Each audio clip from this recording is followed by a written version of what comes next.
Hey everybody, welcome back to Nat 2. It's just the two of us. Naturally, I... Gonna make some anime noises over here. I bought a car. Today, yeah, I did actually. I bought a car. It's not a new car, but it's new to me. Yeah. Yeah. It's real nice. It's real nice. It's 2016. 2016. Which, wild that is almost 10 years old. We don't gotta talk about all that. That's so weird to think about. I graduated college in 2017. I graduated high school in... Okay, we don't need to know that. Anyway. 2018. So... 2019, sorry. Get the heck out of here. I freaking... yeah, I was originally... Get this, guys. It was listed on the website at the dealership for $12,995, and I get there and they're doing like credit check, whatever, and they give me a number and it's freaking $13,995, and I was like, did you show me the car that was on the listing on the website? And they were like, yeah, and I was like, okay, well, online it was $12,995. So, please explain. Nope. Please explain. So, please explain to me the discrepancy. And then he, like, watched me. He was like, I gotta go get my manager. And then he comes back, and the number is $12,995. So, your girl is a smart shopper. Yeah. Also, that's wild that would happen. Like, that's a pretty sizable error, Yeah. I'd say, which makes me feel like it was not, in fact, an error. Yeah, I mean, maybe they were hoping you wouldn't notice. Yeah. And maybe a lot of people don't notice, you know? I'm paying a whole $1,000 extra for this freaking car. They were just, it's like a plus instead of like the base model, so it has some more crap on it, and they were like, we didn't realize that when we put it online. That's funny too, though, that they didn't realize that, because it's like on the outside of the car. Yeah, I don't freaking whatever. The point is, I know that this to our dear listeners does not bode well for my having purchased a car that is good at all, but it's nice. It's a nice real nice car. It's real nice. It's real nice, and beautiful. It's manual. Monica's a slick driver. Yeah, I'm jaded now. I always hated driving a manual because I was always like, people are like, oh, you want to drive a manual, right? Because you will have more control over the car. And I was like, what else do I need it to do than go forward? Like, yeah. What do you mean I have more control over it? Like, You want a freaking manual if you're going to be like a race car driver. Yeah, well, I was like, first of all, that is extremely reliant on my being a good pilot of the spaceship, no? Like, if I have to be talked down, like, from a flight, like, I'm on a flight and they like, you know... Put the headphones on... The pilots died. All the pilots, everybody knows, nobody knows how to fly the plane. They chose me inexplicably for my gumption and the cut of my jib. They were like, you gotta fly the plane, and they threw me up here, and I put on the big old headset. It's too big. It covers my, like, cheeks. And they're like, I'm like, already, I'm having a bad sensory time right now. And I, like, get on there, and I'm like, hey... what do you want me to do? They're not going to be like, well, first thing you want to do is turn off autopilot because you will have so much more control over the airplane. They want me to have the least... anyone who made a car wants me to have the least amount of control over it as possible. I want people on the road to have the least amount of control over their car. I want them to be able to make it go forward and steer straight. Yeah, because, like, I don't know if you, Shay, or you, the listener, have ever dealt with the public, but, like, individual people are smart. People are stupid. It's like the opposite of ants. Like, one ant isn't interesting. Many ants are interesting. Right? Like, you're like, no, yeah. No, I get where you're going. Together, ants, you could make like a whole, like, whole thick arm fist, pick up a hammer and kill a man, right? One ant's not picking up a hammer. People are the opposite. Yeah. I could pick up, it doesn't does that stretch. I might be good at driving. I'm not. I might be, though. You don't know. Collective human intelligence is not good at driving. Yeah. So if we're making a car for the average driver, we're making a car for someone who's not good at driving. No, so I should not be. It should be not easy for me to control it. Yeah. The car should do most of the car stuff. I mean, I guess that's the argument to all the cars being like automatic, self-driving cars now. Yeah. But those also aren't good. Yeah. The thing about Machines say the only thing stupider than a person is a machine. Yeah. Because machines are made by people. Well, also, I think that machines... Can't argue with that. This could be a bad take. Machines don't care about folks, so it's kind of like that... That's true. No, I'm not done with my take. Oh, sorry. I just want to talk so bad. Machines don't care about folks, so it's like they're engineered to be perfect, like, work to their perfect ability. But if something goes wrong and there's like the choice between, I'm going to hit this person on the road, like keep going straight or hit this person on the road or hit like a brick wall, I think a person would make a better choice than just being like, either I'm going to keep going straight and hit this person or veer somewhere. I don't know. Yeah. Like I would climb, and this is a better example of what I mean, because I realized that I was saying stuff and I didn't even know what I meant. Right. I rock climb, and there's like these things called auto belays, which are, as you can imagine, they auto belay you on the wall. Belaying is like when you get hoisted up the wall and then you get lowered down at a safe speed. And so if you don't have a climbing partner, you could do auto belays, which you just hook yourself in and it goes up and then it lowers you down slowly.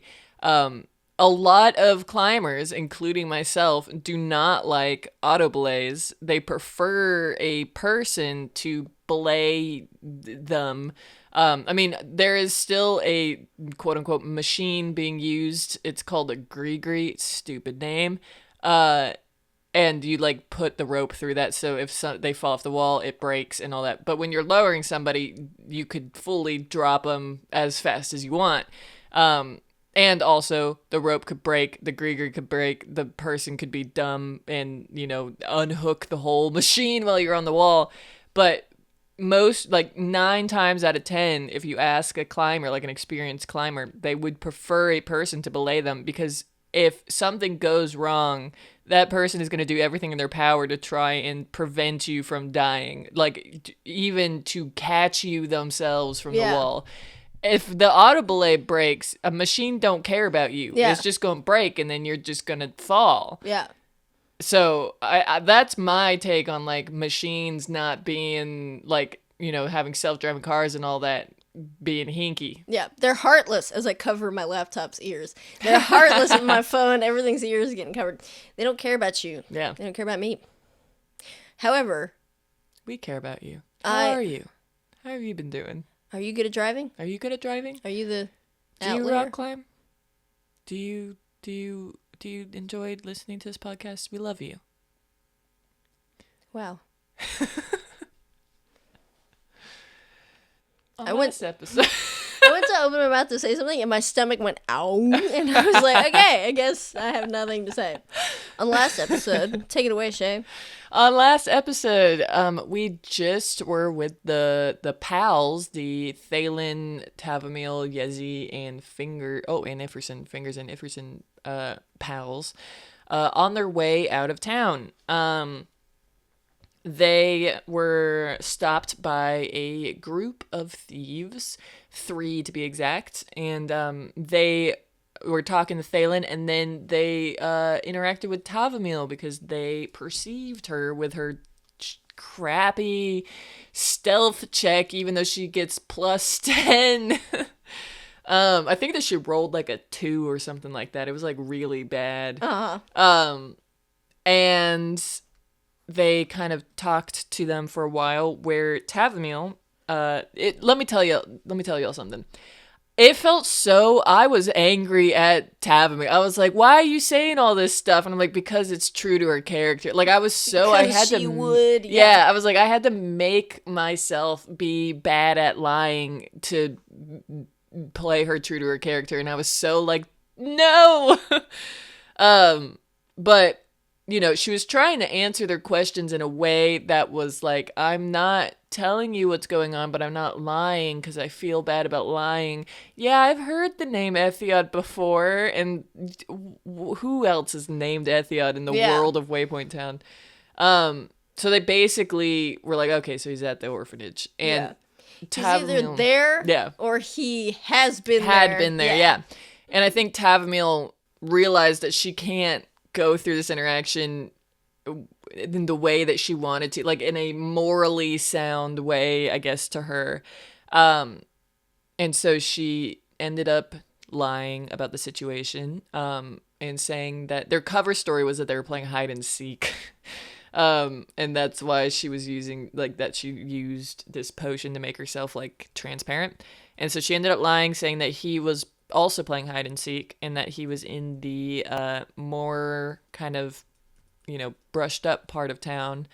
So hopefully that they would go there instead of staking out the orphanage. And then they kept making their way forward, and they realized that one of the members of that group of thieves was still tailing them.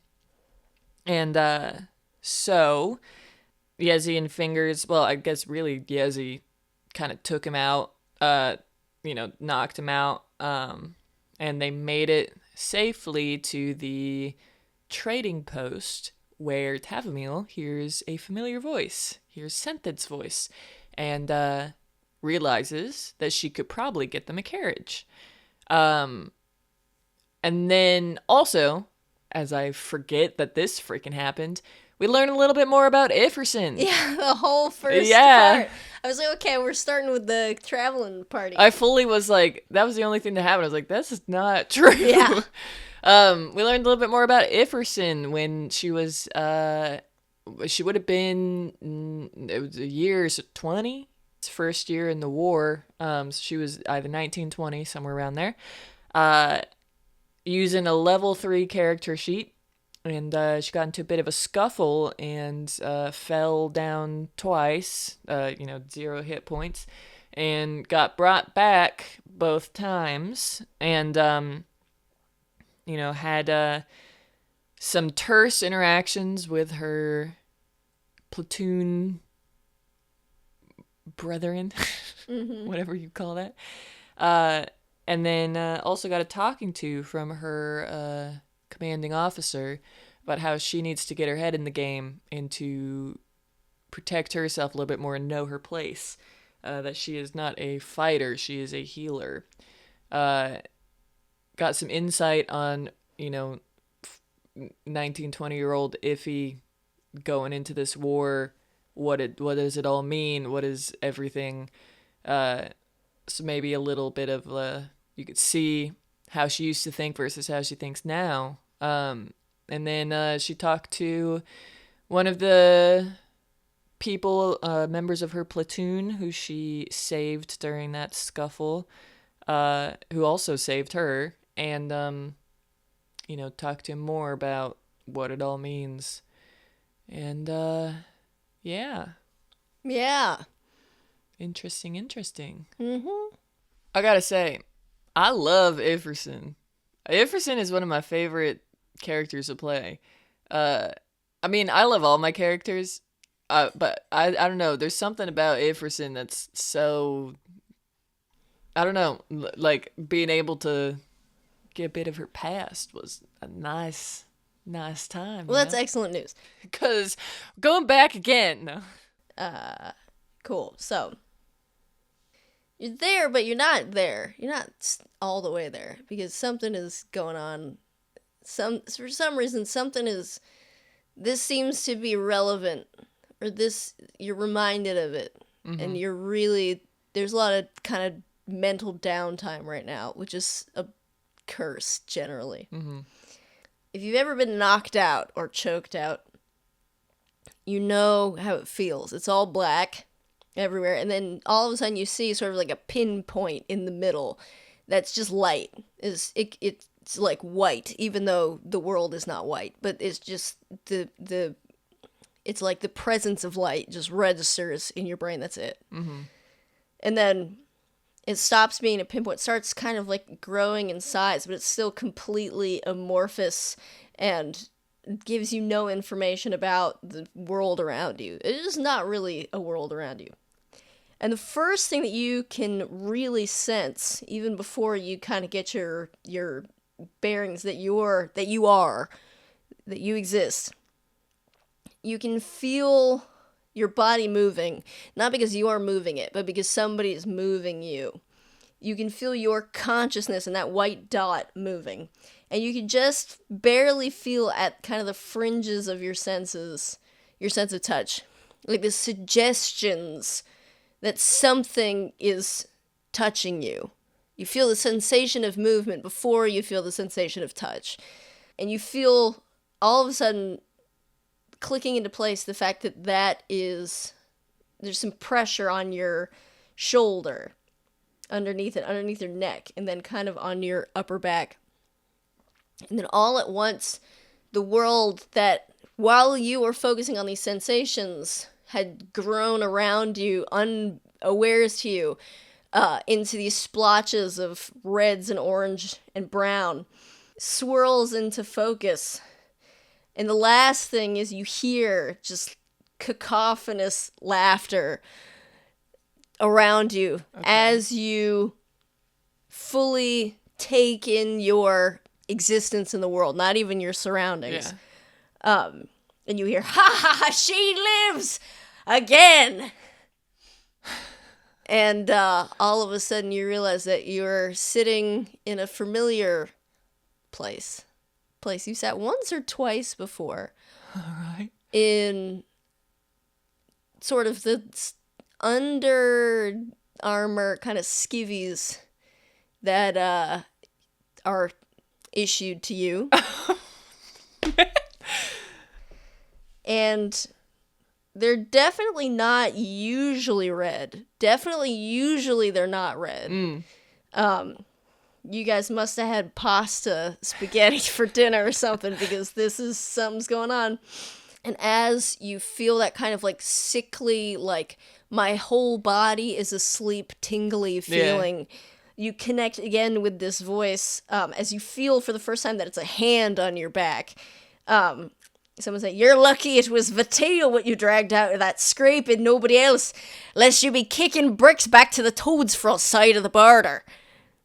Boy, you're really talking real loud. You hear from your feet, someone go, "You're a bloody liability, Bomber, you know that? Oh, no. Get your head in the game." My head in the game. Listen, what is going on? I think that she's like looking around. She's like very out of it. So you see around you a military doctor who is the one who had kind of clapped you on the shoulder and hauled you up to your seated position and was like shaking you back to life, more or less. You see him to your left side, and you just see kind of as the colors like swirl back into your brain, you see you're in a dimly lit hospital tent. It's the middle of the night. You barely see like anybody else in the tent. Just a few people, and it's completely pitch black outside of where you are. Okay. You see at your feet a shirtless Lieutenant Vateel with a bandage around his midsection, smoking a cigarette. Okay. Everson's gonna look down at herself. You have on the aforementioned kind of like under armored skivvies. Yeah. You can feel, you can't see it because you can see it, but it's like an awkward angle.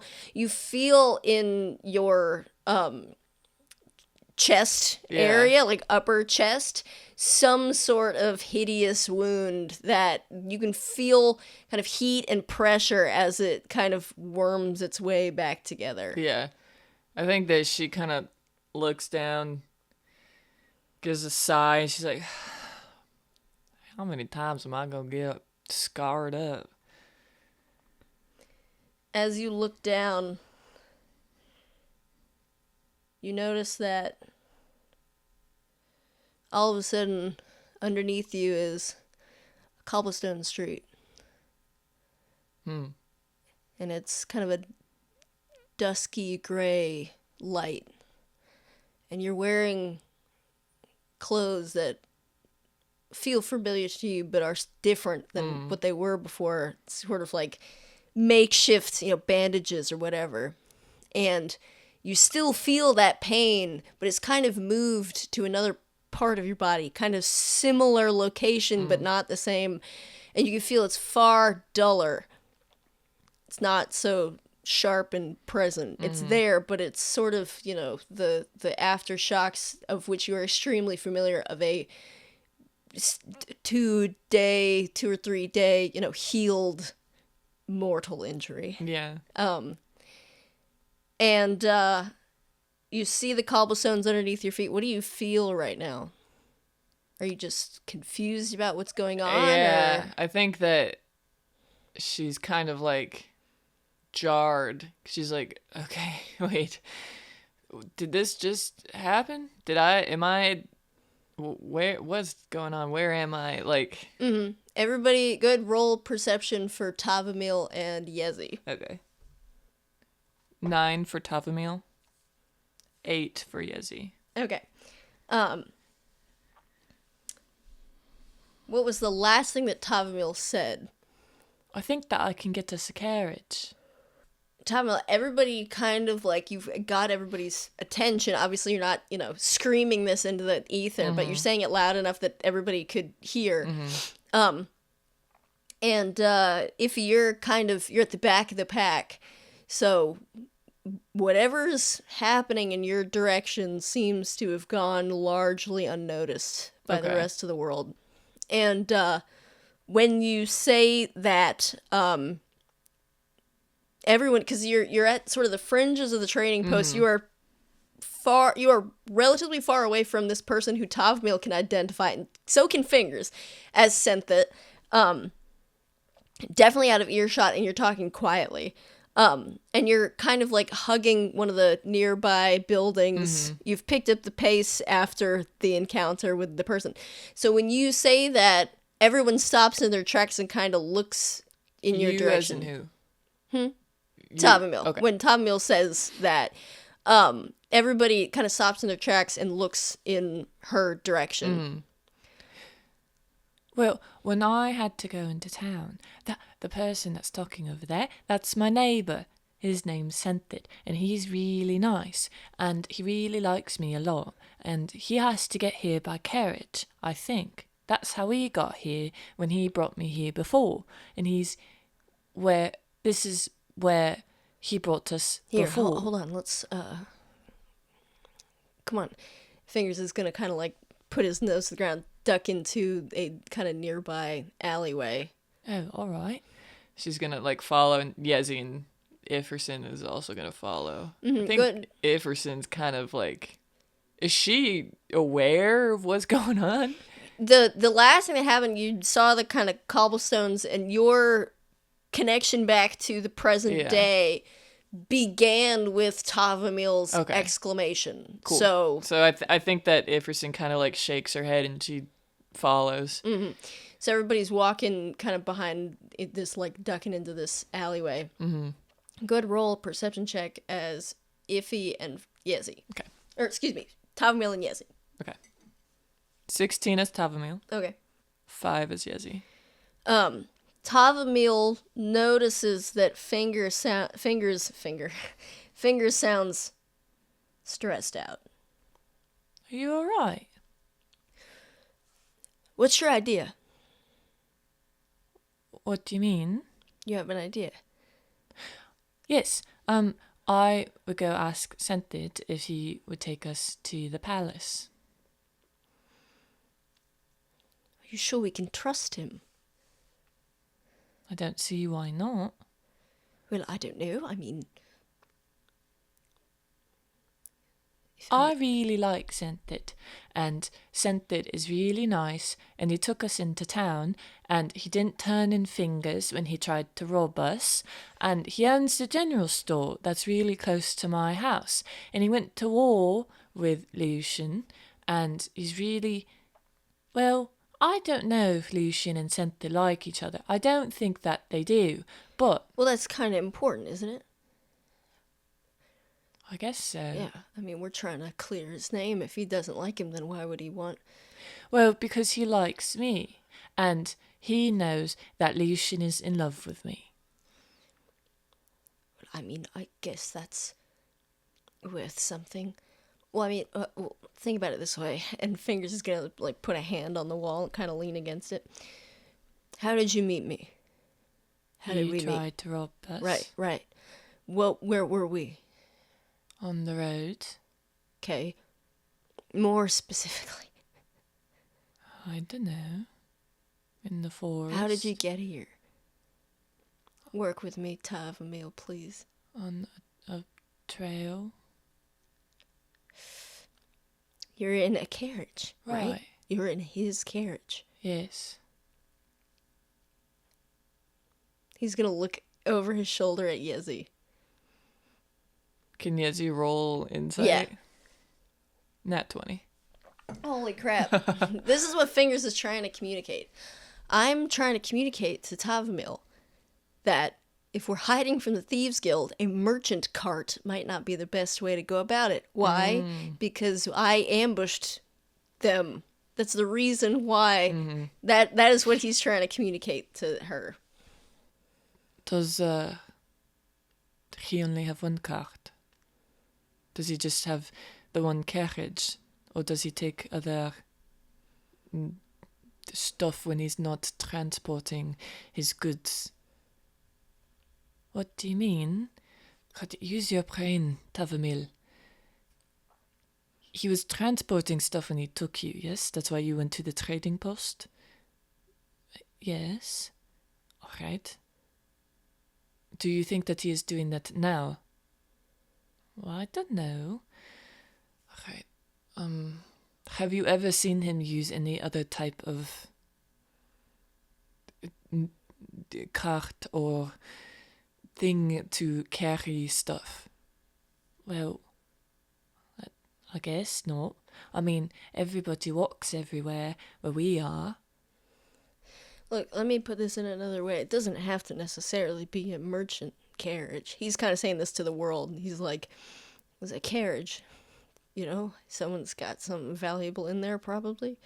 So, we have, like... Would you rather walk? I mean, I think that there are, downsides to both of them. I do think that a merchant cart would not be desirable, but maybe some other type. It's extremely... Listen... do I not know what we would want? I mean, anyway,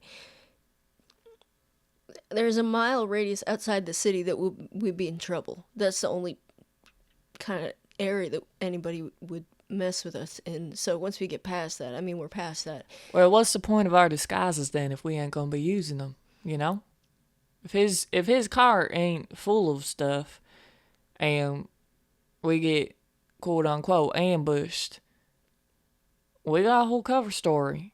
You know, he could be part of it. We could catch him up on it. Yeah, I guess. I mean, I don't know how distracted everyone will be with this search, so maybe we won't have any problems at all. I was just trying to put it out there. No, I think it's good to explore our options. I mean, as long as he doesn't actually dislike Lucian. Well, I don't know. I know that Lucian lived with him for about a week when they came back from the war, and then they got him his own place. And I know that they talk often, but they also argue a lot. And Senta tells me not to listen to Lucian, and then Lucian tells me not to listen to Sentit. They sound like quite good friends. Am I wrong? Is that what it is? I should say so. I mean, he's going to look at Iffy and be like, what do you think? You said they went to war together. Mm-hmm. Right. And you said that after he came back, he lived with him and he got him a place? Mm-hmm. How old's this Sentit fella? I don't know. Old. A lot older than Lucian? Yes. Quite. Right. I'm gonna guess he's gonna do anything for him. There ain't no way. And I ain't just guessing. What do you mean? Tavumile. I've been to war, Tavumile. Right. All right, let's not waste any more time. What are you gonna do? What am I gonna do? Well, I was thinking that I would go up to him and ask him if I could talk to him. I don't look like myself, but I do sound like myself, and I feel like he'd know what I sound like because I talk to him every day. Maybe I'd pretend to be the person that we said that I am, and then when I get him alone, I reassure him that I'm Tavumile and that he could help us. Well, I mean, as long as we don't blow our cover, I don't see a downside. Yeah, as long as we don't blow our cover. As long as we don't tell people about where people might be. You want to have this conversation now? What conversation? Look, let's just try it, all right? If it doesn't work, we'll get us out of it. We will get us out of it. All right. Should somebody come with me? Maybe Thalen. Maybe you could come with me because you don't look like anyone. Yes, we'll go together. Thalen kind of looks in Finger's direction, kind of pointedly. And he's going to say, okay, so we're going to go up to him and should we? I don't know. He's talking to a Talenthi guard. I don't know if the Talenthi guards are looking for you as well. I mean, you... Well, that's why I wouldn't say that it's me. Right, well, I just mean, what would entice him to allow us into his carriage and to take us outside of town? Well, I'm hoping that I could ask him if I could have a word with him and that I could get him alone. And then I could explain the whole situation to him. Or at least a little bit of it. Look. Just let me know if this is bad. But is, getting him alone, and if he says no, knocking him out and stealing the thing, is that off the table? Yes. I don't want to do that to him. Then maybe you shouldn't talk to him. Because I don't care about him. And I don't care about what you think. Yezi, come on. What? I'm not going to, because she has some moral qualm against... Look, we'll discuss it when the time comes, all right? Discuss it when the time comes. What, when he decides that he does not want to help us and there's a guard standing right over there? Look, doing all this talking ain't helping nothing. We might as well try. Let's go. Do you want to wait here? Talking to everybody else, basically. Yeah. I mean, I don't see why not. Be safer. I think we need to be there when the conversation is had, no? Well, can I bring him over here? It's pretty far. Is it? Yeah. Well, maybe you guys could get closer and then I bring him to where you are.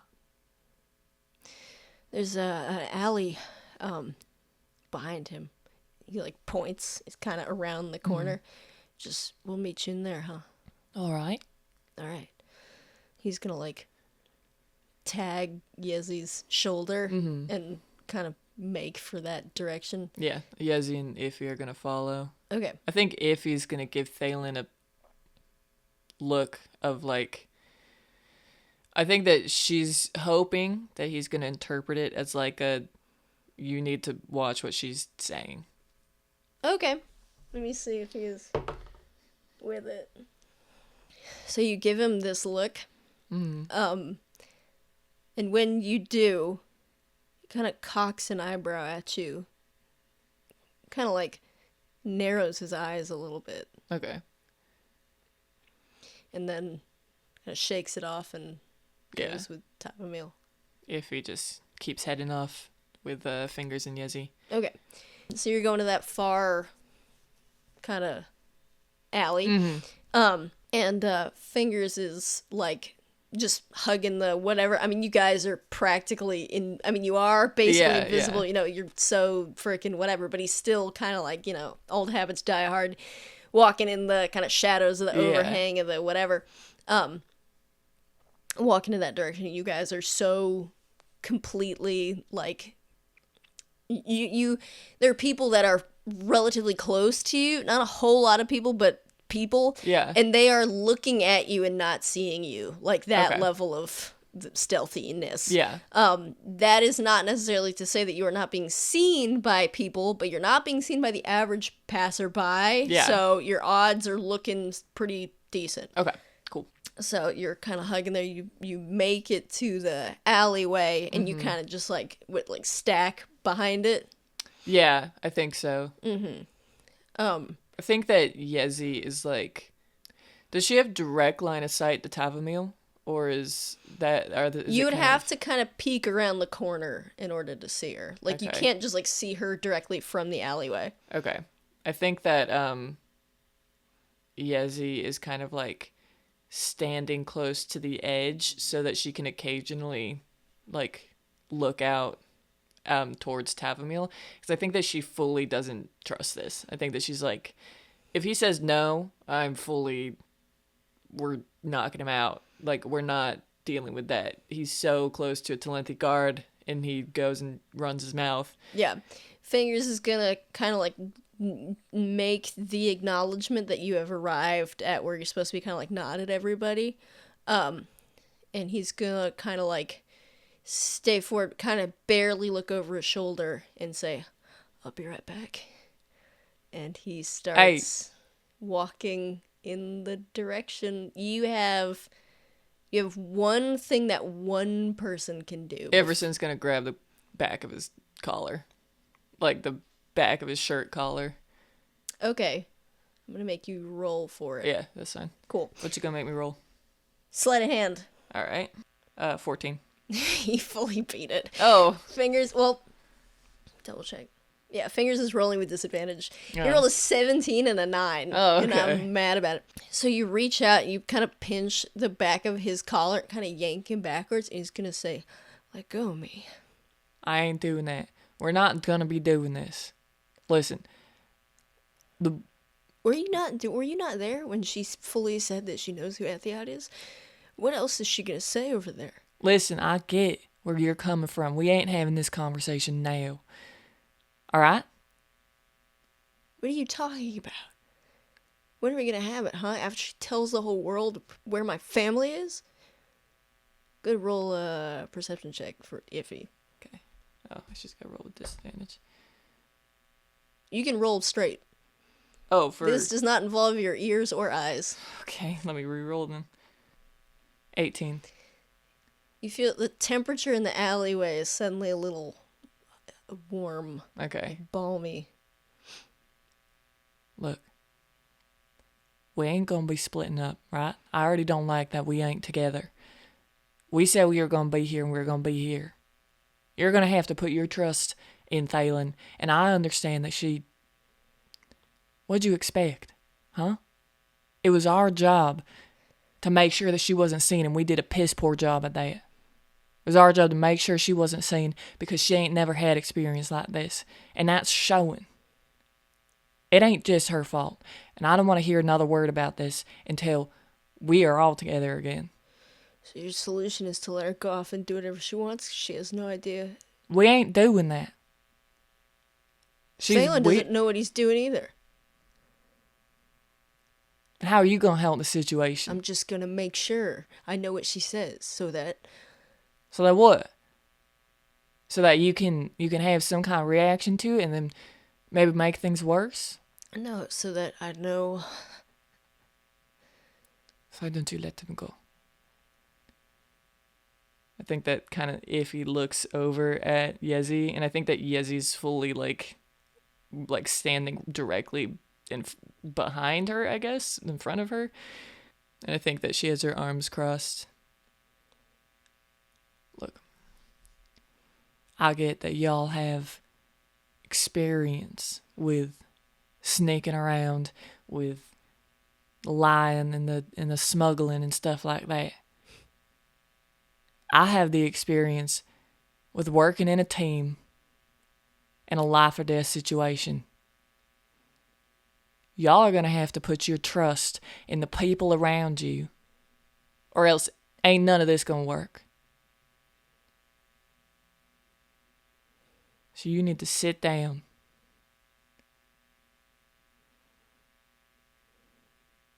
Or what? I guess nothing. You could choose to do whatever you want to do, but I'm telling you, you're making a stupid decision. You could choose to be stupid if you want to. It's become clear to me that I already made a stupid decision. You want to keep making more? Fingers is gonna like shake his head a little bit. I think Iffy's gonna let go of him because I think that Yezi takes a step forward to like make her point that she needs to let go, and I think Iffy lets go. Yeah, he's gonna like put a finger over or a hand like over his mouth. He's like breathing into his hand, and he's like, I know, they know where he is now. Maybe they don't. Listen, she didn't say that he was there. I know that they said that he must be there, but she realized her mistake. Realized that what she was doing was stupid. I ain't absolving her of that. She pointed them in the farthest part away from the orphanage. Besides, did you not hear them say that if he's in there, they can't get to him? You're going to have to trust Etheod that he's not going to leave. And if he does, then he's making the dumb decision because he knows what's out there waiting for him. Yeah, I mean, they said a lot of stuff. They said that he was some kind of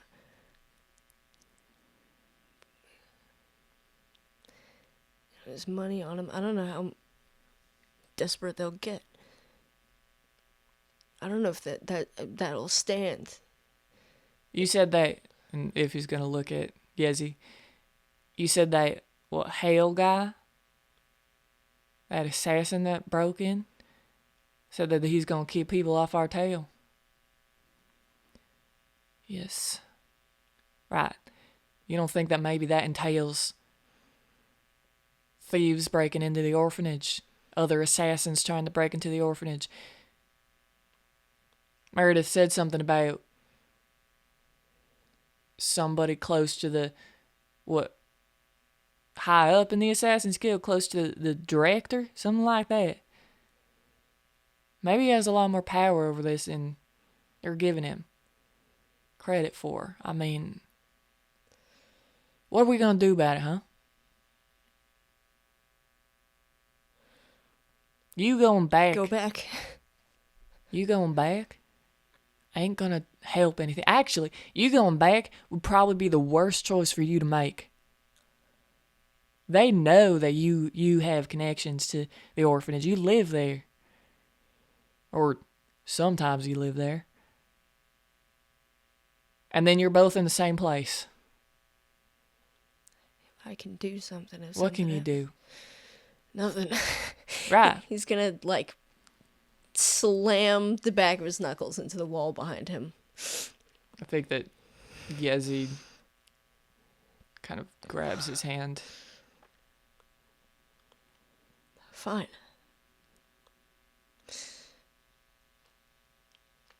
Look, what do you even know about any of this? You just are coming because you find it, interesting? You want to meet the king? You have no stake in this at all. Yeah, alright. Maybe I don't. You're just gonna have to Like, you can do whatever it is you want to do. Regardless of why I'm here, I'm here. You don't want me to be, I could walk away. But I think that might be a little detrimental to you. Yeah, we need you to stay. He's got his knuckles, like, bleeding in the back, in his mouth. He's, like, sucking the blood off of like, his knuckles. Alright. He's gonna, like, sit, kind of, like, squat on the ground with his back up against the wall. And he's just, like, looking at the ground, kind of in between his legs, with the back of his hand in his mouth. Alright. I think that Yezi is, like, staring daggers at Ifferson, and I think Ifferson can tell, but I think that she fully doesn't care. Like, yeah. she has no... Yezi has no, like, power over her. And I think that Ifferson kind of leans up against the wall next to Fingers and crosses her arms, and she's like, I didn't spend years doing what I did for nothing. I didn't come away with it with nothing. So don't act like I don't know anything. She kind of, like, sniffs and looks off, like, outside the alley. I think that Yezi is kind of processing that in her head, like, not really wanting to give her credit for that, you know? Kind of wanting to stay believing that she's also a useless member of the team. And so she kind of just is leaning against the other side of the alleyway. Go ahead and... Are you not facing anybody? Who? You were talking about Yezi just now? Yezi. Yeah. Well, I am leaning on the opposite wall, so I guess I would be facing Fingers and Iffy. Okay, roll me a perception check. Okay. 15. You can see that Fingers' hand in his mouth is shaking. Okay. I think that Yezi kind of sees that and keeps that in mind and then just stays where she is. Okay. So while that's going on, Thalen and Tavumile are making their way towards Senthit. Thalen's going to kind of look at you and kind of, you're like a few seconds beforehand. Are you guys trying to be stealthy at all? Tavumile isn't trying to be. Okay. I mean, you are stealthy by definition. Yeah. You only weren't stealthy to the thieves. So it really, as far as, unless... How long has it been since they've left the orphanage? Actually, I think I wrote it down. About a half hour. Okay. So right now, Tavumile is invisible. She's under the effects of Pass Without a Trace, which means different things for different people, and Thalen is not. Yeah. So right now, to the average passerby, it would look like Thalen by himself is walking towards Senthit. Okay. And Thalen just looks like a high elf that isn't Thalen. Yeah.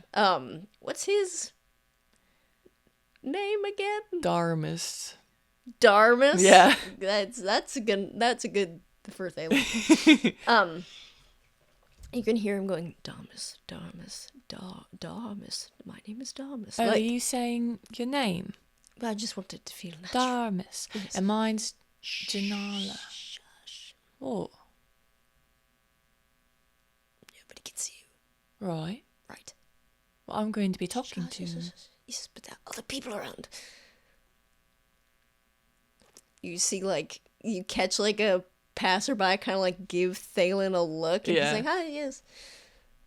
He's gonna, like, he, like, has your hand in his hand, kind of pulling you along, and it's, like, innocuous enough that it wouldn't be, like, I'm holding an invisible hand, and he's gonna, like, pinch your fingers together.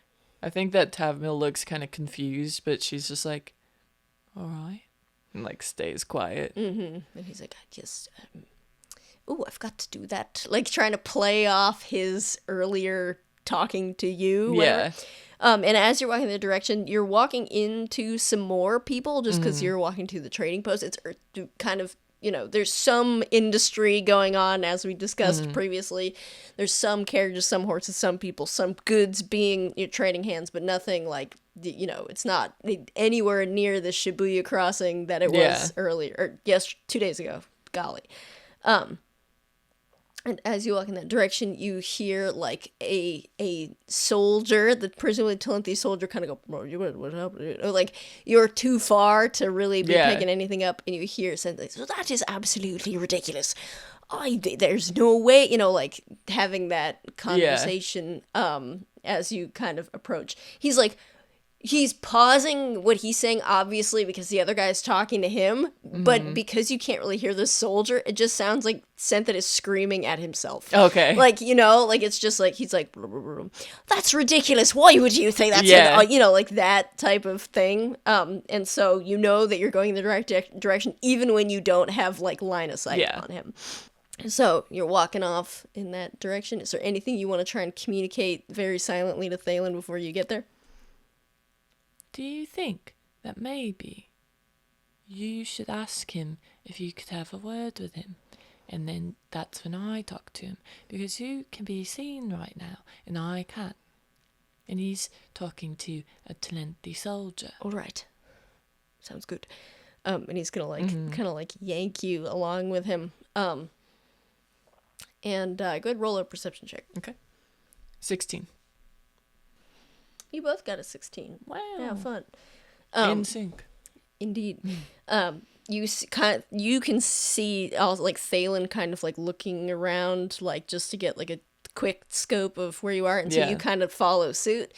And you, Tavumile, and also Thalen come back picking up, like you are looking for Thalen. It becomes clear to you that Thalen is looking for people who are looking at you in kind of like a suspicious way. Not you personally, but you guys, the collective.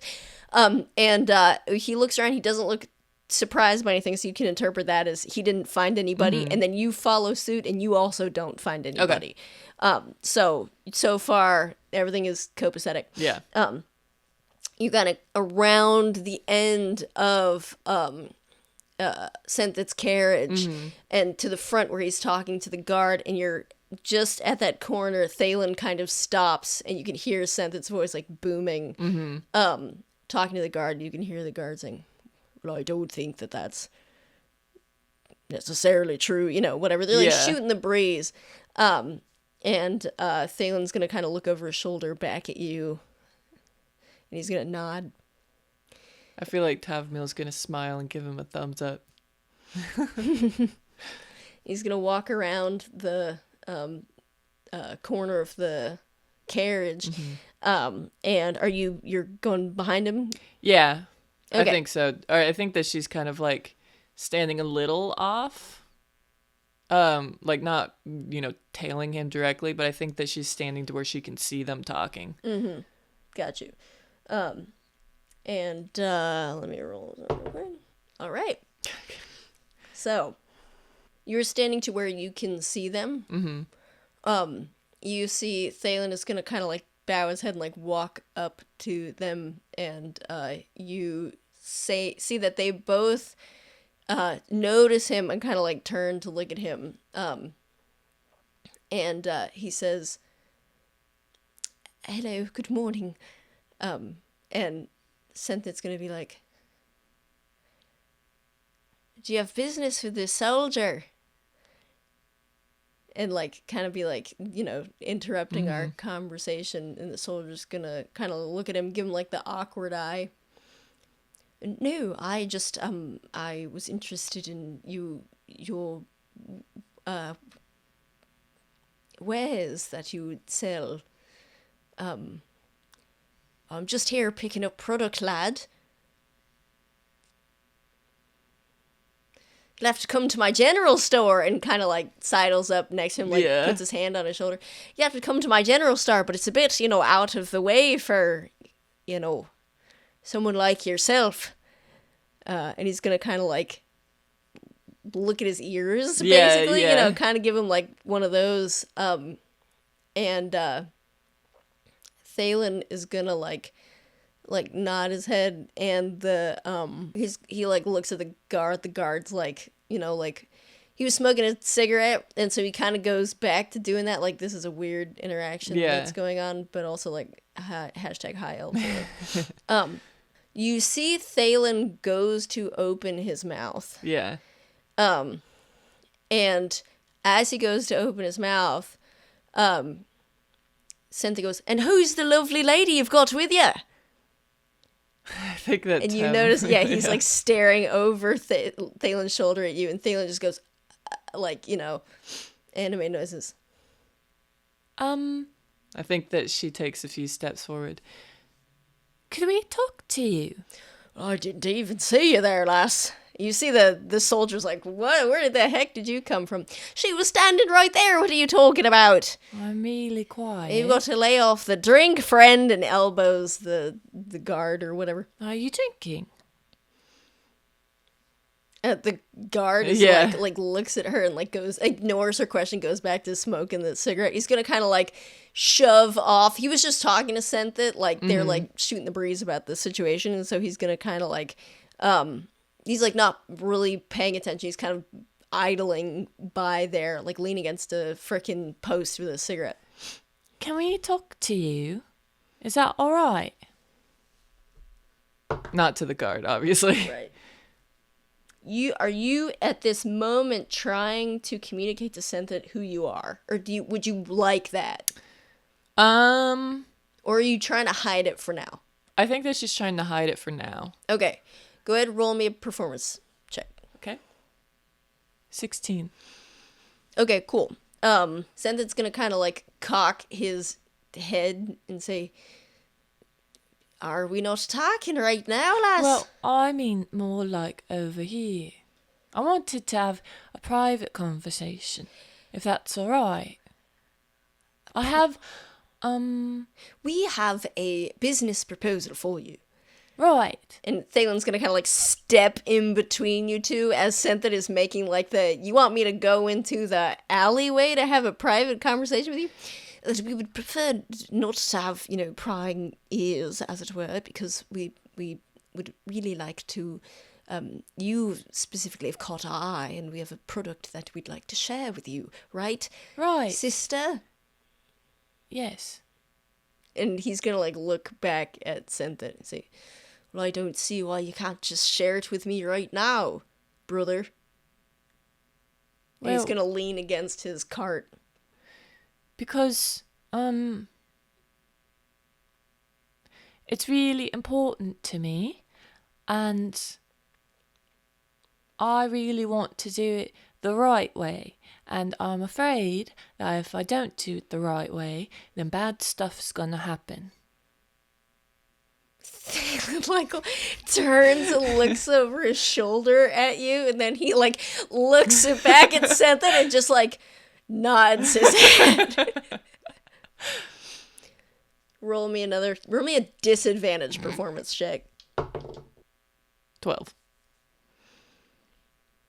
Senthit he's like looking at you, like raising an eyebrow, and then all of a sudden you see his expression. He's looking at you like, first of all, you look like an autumn eldrin, whatever, so like, brethren, whatever. Yeah. But you're with this high elf. He called you sister, which I didn't think about the implications of that, but that's fine.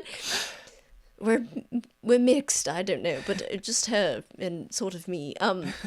And he's looking at you, got that kind of like eyebrow raise, trying to figure out what you guys are, and then all of a sudden you see his expression kind of melt. Mm-hmm. And he looks at you with a smile that you can see doesn't reach his eyes, sort of like a somber smile, and says, "I didn't recognize you." What do you mean? "Over there." Is that all right? "Let's go." And he's going to walk like next to you, and Thalen is kind of doing like okay. And the guard, he's gonna like guard like behind him. You can see he's kind of like eyeing this whole situation. And he's gonna like give him a weird look, and Sent that looks over his shoulder, and he's just like, "Oh, I've met these lads before. We've got an understanding, and they're quite secretive about their product. Anyway, I'll be right back. If you need another cigarette, I've got some in the throwing him like some kind of something to chew on while they walk over there. And Sent that is kind of like Thalen's like, all right, and then like kind of bows off in that direction. Yeah. And then it goes like Thalen, Tavumile, Sent that as you walk kind of in a line. And the homies in the alleyway do not see them walking yet. Yeah. But at this point, their conversation is over. So Fingers is squatting on the ground back against the wall. Yezi is like behind them, leaning up against the wall. And then Iffy's like in the middle of them too. Yeah. On the close side of the alley, so they're not an eye shot of the people walking to the alley. Do you want to say or do anything, whatever, with Sent that? He's just walking in that direction, kind of looking at you. Do you know who I am? He's gonna roll his eyes. Is it that obvious? To me, it is. Well, I guess that's good. I was kind of hoping that you would. Thalen's gonna like look over his shoulder because he's noticed the kind of odd looks that are happening in their direction. And he's gonna say over his shoulder to Sent that, for reasons I can't explain at the moment, please only talk to me. Oh, right. And Sent that is gonna like, what the heck? Oh, freaking roll a brains check. Good lord, Sent that. He's gonna say, right, and fully just clam up. Oh, okay. Yeah, he rolled a 19. Ooh. He's just gonna say, this product, yes, well, I've been looking for some new products for my store, or something a bit, I mean, exotic is a stretch, but, like, talking to things like, yes, the product, the product, yes, and then Sent is like, yeah, lad, quite good. What does it do again? And freaking Thalen's like, anything you need. Like, they're doing one of those type things. Walking in the direction of the alleyway. Mercifully, it's not that far away.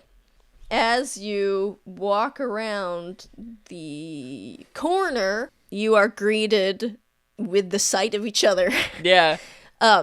And Thalen is gonna like sneak around the corner, and so we're on the same page, the only people that Sent that sees are Tavumile and Thalen. Yeah. But Tavumile and Thalen see everybody. Yeah. Right. So Sent that is walking around the corner just seeing Tavumile and Thalen. And when he gets around the corner, Sent that is gonna say, lass. Yes. Do you mind if I hug you? I would really like a hug. And he's gonna like wrap his little skinny dude, arms around you, and he's like, just like, buries you into his chest. He's like a little bit taller than you, and he's like, "Oh, you were so worried, lass. Have you seen that? So worried. I have. Is it all gone? It is, but." Do you know if Barley's okay? Your horse. Yes. He's gonna like start chuckling, and Thalen's gonna go, oh yes, right, sorry. I'm not sure. Perhaps he got away. What evolution? He's alright. Well, he's really hurt, but he's alright. And Iffy fixed him up. I think that when they walked in, kind of Yezi stood up straight and kind of was like in a like stance where she's just like, if anything freaking happens. Yeah. And I think that Iffy sees him walk in and kind of like gets a little smirk on her face, like, all right, I knew that this was gonna be fine or whatever. Yeah. And then he hugs her, and she like kind of starts laughing to herself a little bit, but like quietly. Mm-hmm. And I think when how quietly? I think kind of just like a. Okay, got it. Yeah, and I think that when when Tavumile says, I think when Tavumile says, if you fixed him up, I think that she kind of goes like, like, gives a little, like, head tilt. Yeah, these things you do without Senthet looking over at you, so Cool. you must have been stealthy enough. Yeah. So, If you fixed him up, so, I had to give some, well, I didn't have to, but I did. we don't have time for this. Really, we don't. We can talk on the way. All right. He's gonna, like, step kind of in between you two and say, hi, I'm helping, for what it's worth. So, we wanted to know. Could you... He didn't do it, though, right? He didn't do it. He, like, fully ignores Thalen and looks back towards you. He didn't do it. Of course he didn't. Right, that's what anyway. So, what do you need, lass? Could you take us to the palace in the carriage? I was getting ready to... Oh, right. Well, yes. Can you? A palace? Right. Right! You've got a summons, don't you, to see Timberland? I do, and I need to get there today. And also, I think that maybe he could help. I think maybe he could. The Westway people have my mum. Do they? Hmm. He's gonna, like, shift his eyes over to Thalen. As I've said before... Oh, no! I don't think that. It's not. I know that Lucian doesn't like Westway people. I don't know if you do or not, but it's just that it happens to be that the Westway clan, or people of it, has my mum. Right, well, I want to say that I have no problem with them until recent events. So, forgive me. And he's gonna, like, look over at Thalen again and kind of, like, look back at you. Mm-hmm. Is it just you two? No. There's 3 other people. Right, and we'll be picking them up. Oh, they're right here. And she, like, looks around. So it's gonna kind of, like, look at the around and then, like, kind of, like, nod his head a little bit, raise an eyebrow, and then he's gonna, like, look at Thalen. Thalen's gonna say, nevertheless, regardless of the amount of people. I think that when Tavumile says that, I think that if he's like, how'd you do? Like, she fully breaks the, like, whatever. Goodness gracious. Oh, hey, sorry about that. Let's all keep it down a little bit, right? Yeah, right. I guess so. All right. See, there's one of them. You were invisible, and now you're... Well, It's a potion or something. I don't really know. Right, and the rest of them are... also here. They're close. They're here, but they're being quiet. Anyway, just, if you could bring the carriage here, or if that is too conspicuous, we can get on it and we can go there. Whichever you think makes the most sense. Yes, well, why don't you, you're all sort of incognito, as it were. Right. I mean, you're in disguise, Tavumile, and, I don't suppose anyone would be looking for the tall one and this high elf, no? Well, I recently found out that I have an assassin contract out on me, so maybe some folks are looking for me, but I'm not really sure. Well, also, I saved Lucian, so... Well, you are invisible to me, so as long as you're still invisible to the rest of the world... That's true. All right, then I'll say let's all move out. Sounds good. All right. And Senthet is going to kind of, like, nod and be like, I really am out of my depth, but this is Tavumile and I'm going to help her. I told you he was really nice. And do you start walking after him? Yeah. Thalen is going to turn and wink at Yezi and start walking after Tavumile. I feel like Yezi grits her teeth and starts, like, follows. Well, I think that she waits her fingers. Mm-hmm. I think that she goes up to him and kind of sticks a hand out to, like, help him up. Yeah, he takes your hand and you can feel it, like, shaking in your hand. And I don't think she lets go when they walk towards the carriage. Mm-hmm. Yeah, I think so you're... Iffy's also... She was following after Thalen. So you're walking in that direction. This stealthy folks are stealthing, yeah, right? And then Tavumile is what? Are you trying to be stealthy? I mean, you don't have to be stealthy for... Yeah, I think that she's kind of just walking normally. Okay. And then if you're walking normally, I'll say that your stealth roll is 10. It'll be 15 if you're stealthing. Okay. I guess she's stealthing then. Okay, so you're just kind of like tiptoeing. Yeah. And Cynthia is going to turn and say, well, I don't know if it'll be comfortable. And Thalen is going to, he like turned to look at you, Tavumile. Yeah. Thalen is going to kind of step in front and be like, oh, well, that's fine. I'm happy to communicate to you that I'm the one that you're speaking to. Yes, indeed.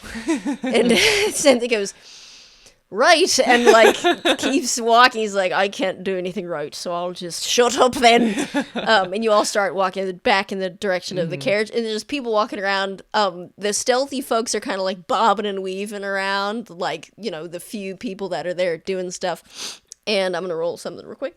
You're good. Cool. You freaking.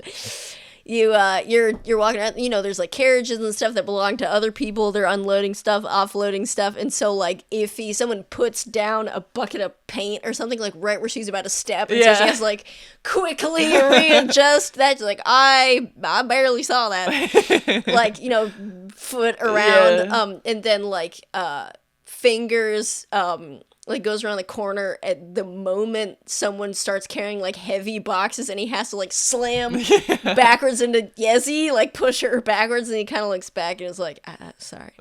As you're walking in this direction, you get to the carriage, and by the time that you get there,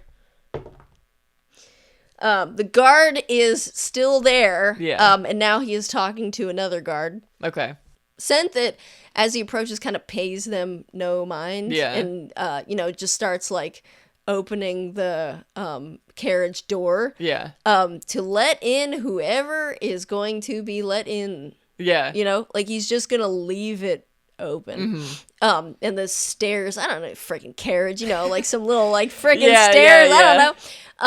I guess they would. I guess if it's like a merchant carriage. Either way, the door's open. Yeah. In the back, and he's gonna walk over to the guards and say, "Well, lads, it's been really nothing.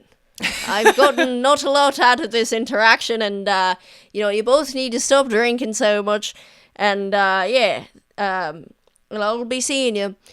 Oh, so I see you've got the lad. You've come to some sort of agreement. Yes, well, you see, the product that he sells is quite a product. And I'm in need of new, exotic product in my general store. Just keep, it's the tomatoes and the yarn and such.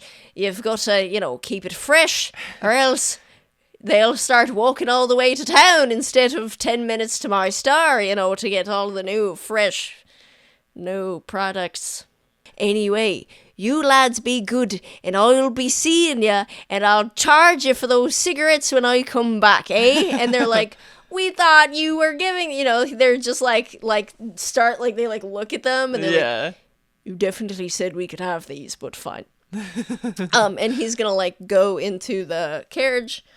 As, we're all piling into the carriage, Thalen gives, gets in first, and helps Tavumile in. And as that's going on, go ahead and roll a perception check. Okay. 13. You hear one of the guards say, she's a looker. And when he says that, Thalen hears it and kind of looks at you a little bit wide-eyed. Oh. And the other guard goes, who's a looker? And the first guard goes, that girl, obviously. And then the second guard goes, what are you talking about? You really do need to lay off the drink if you're saying girls. I just saw the lad. And the other one's like, what are you talking about? She's right here. And they start walking, they're having that conversation. I think that Tavumile's like, oh, and she stands up and sticks her head out, and she's like, are you saying that I'm the looker? Where did she come from? I told you, she did that to me too as well earlier. She just poofed out of nowhere. Sorry, I don't mean to surprise you. Cynthia is like okay back there, you know what I mean? He's like walking to the front. What does it mean to be a looker? It means you're attractive. Oh, like I'm pretty. And the guard is kind of like, oh, you're fine. Like, looks at the other, and he's just like, the point of this conversation was that I was surprised she existed. I didn't want to have this part of it. And they kind of like, I'll see you later, Cynthia, you know, and like kind of like duck out of the place. And Iffy, Yezi, and Fingers, who have been doing the like Cupid shuffle around the industry going on around, they were like, all right, so we're gonna get in the carriage now. Like, I feel volt like into it. Friggin' Iffy, like when she saw that happen, she's like biting her lip, trying not to laugh, because she's like, I guess that this is the benefit of Tavumile, that she makes everyone so uncomfortable they just want to leave. Yeah. So as you get into the carriage, the doors open, and they go inside, and Fingers looks at Thalen, and kind of like looks at Thalen. They're like, you guys are sitting, the seats are like on the outside of the thing, like they're like, you face the middle. So you guys are sitting facing each other, kind of 3 and 3. Yeah. So I'll say it's Tavumile, Thalen, and Iffy versus Fingers and Yezi.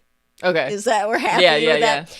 Yeah. And Fingers is gonna like look up at Thalen, and kind of raise his eyebrows, and Thalen's like, you know, give him a weird face, and then Fingers is gonna like look at the door and look back at Thalen. He's gonna be, he like goes over there and shuts the door.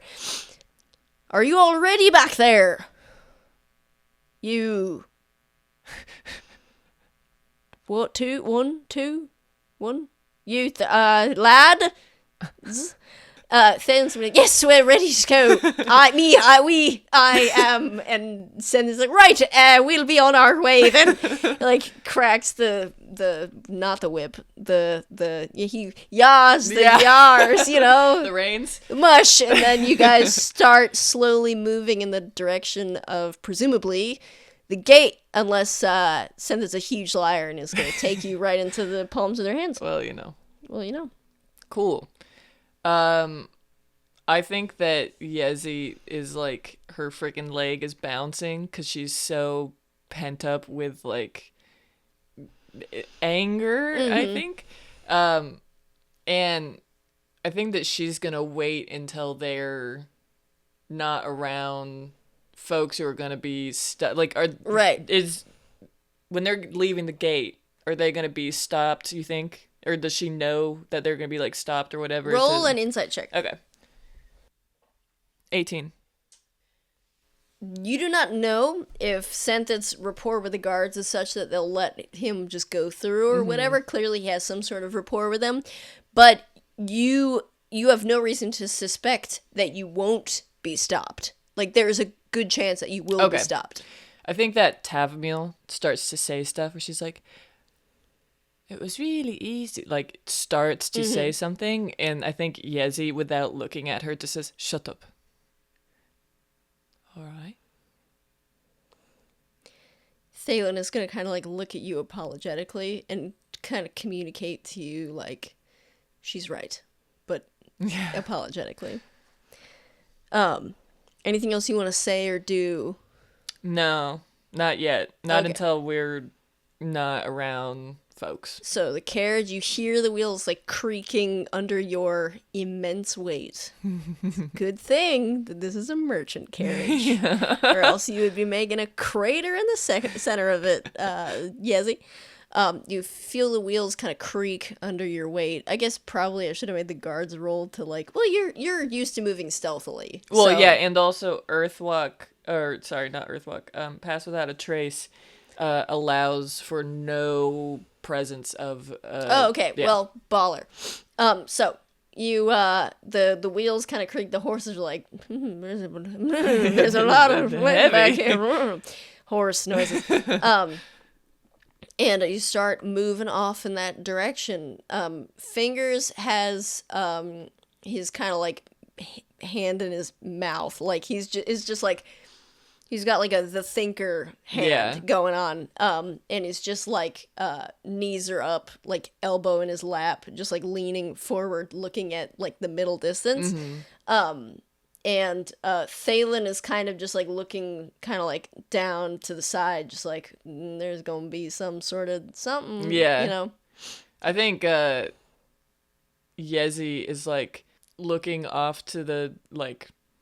To the, not to the door, but to the other wall. And she's like listening for cues that they're in the clear. And I think Iffy is kind of just like legs out, crossed, like, you know, ankles crossed. She just has her like arms crossed, and she's not really, she's just kind of like chilling, like posted up. Good. All right. So the wheels creak underneath you as the carriage slowly starts moving in presumably the direction of the exit to the Talenti side. Said they would have no reason to go to the Weftway side. Yeah. Especially considering his cargo. And everybody's posted up. All of a sudden, weirdly, again, there's some downtime. Yeah. And when there's downtime, the mind tends to wander. Oh, no. And there's blackness all around you. Then you feel the reverberation of the crackling and popping of fire. Before you can even hear it. You feel that kind of like full body vibration as the resonance of the fire, that like deep rumbling sound, completely voiceless, just the sound of, you know, air pressure moving and burning. You can feel it, and then your body is vibrating at the same frequency, just resonating with it. You can feel that all through you. You can feel just immense heat emanating from everywhere. And you can feel the sweat on your body underneath your clothes, just stuffy, uncomfortable feeling. And then you can feel your legs running. And as you blink your eyes, you can see as tiny little like pops of soot kind of hit your face, just debris being kicked up into the air. You realize that's not the only thing you hear. You hear the sound of feet around you beating the ground. Far in the distance, you hear the sound of steel on steel and the sound of arrows whistling past you. And you can see now these dark shadows of people as they run past you, towards you, all around you, kind of cacophonously. And you can see the burning, but you can't see what's burning. You just see that it's all around you. And you're running in the direction that you have no idea if it's right or not. It's the direction you started out running. So you keep running in that direction. And then all of a sudden, the breath is knocked out of you as you slam your body into a solid object. You have one turn to react to what it might be.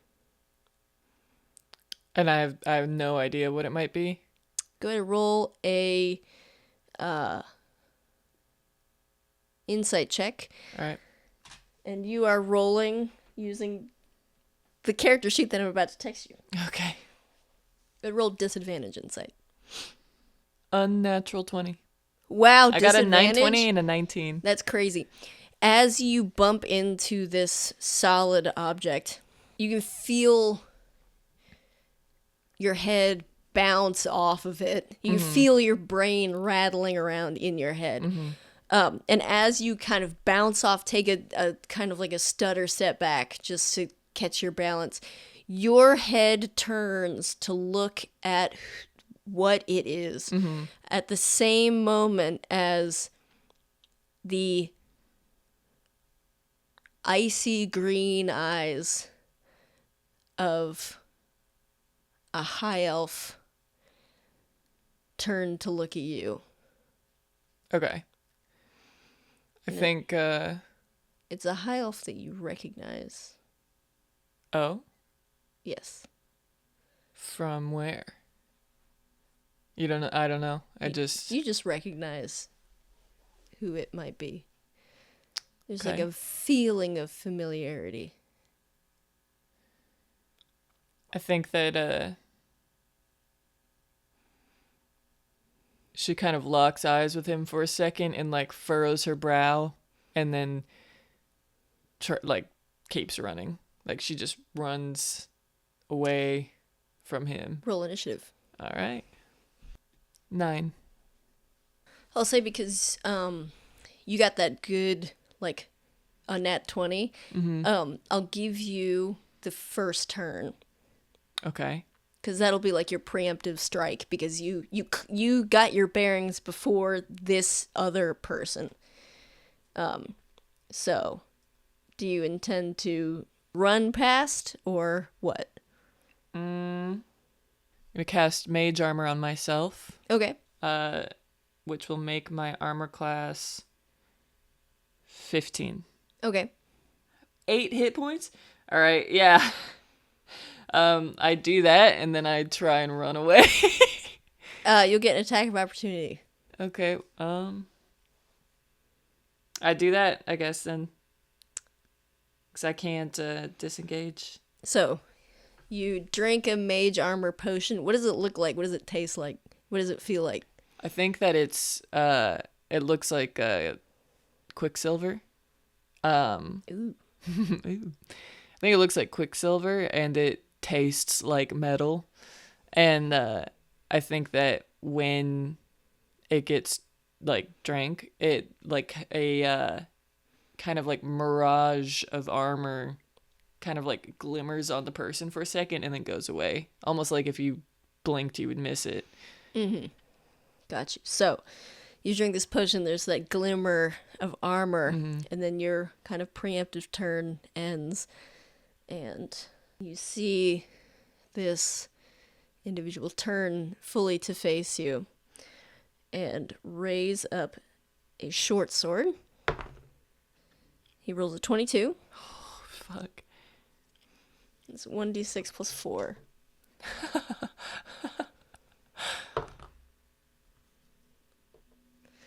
He hits you for 6 damage. Oh, okay. So you stand there with your mage armor, and as he brings his short sword down, you can see his icy green eyes have not left yours for a moment. He brings this sword down, and you hear the shatter as the sword cleaves its way through the mage armor, like shattering like just a cleaved mark straight through it. And you can feel just the tiniest bit of pressure as he forces his way through it, and then you can feel the white hot heat as it slashes across your chest, and you can feel spilling out of you just hot, liquid, like blood and viscera just from this wound in your chest. And then he stands there, and he stops looking at you, looks over his shoulder.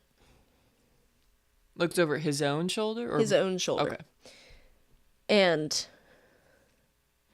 you see nothing at all, but you hear behind you the sound of a blade whistling past your ears, and then a blood-curdling scream. And the original individual's eyes move back to you. It's your turn again. Okay. So that scream came from someone else? It didn't come from him. Okay. Yeah. I have to roll a wild magic surge. for mage armor. Okay. Because I see I'm a wild magic sorcerer on this character sheet. So I'm going to do that. Between 1 and 5, something happens. 19. So we're good. I think that this person is just going to disengage and beat it. So it's going to take the disengage action and run the other way. Okay, so you disengage and you run away. So, as you disengage from the fight, you kind of like duck your head down and just take off in any direction. Do you go back the way you came? Do you try and go past him? What are you trying to do? Well, if I go past him, I'd get an attack of opportunity. Right. Yeah. But so... I mean, like side to side. Yeah. I think not back the way I came because I was running away from that way for a reason. So I think that trying to get away from him, but not backtrack. Okay, so as you run away, you put your head down. It's you're focusing on running, which is why your head is down. You're not focusing on, but you have to keep your wits about you. Yeah. And as you run, you pass more of these black figures. You hear still the crackling, popping of fire, and you hear the, metal clashing together. It seems even closer now than it did before. And as you run in that direction, you make it it's 30 feet. Yeah. Yeah. So you run and you make it far. You make it far from where you were. You look back over your shoulder to see if you're being followed.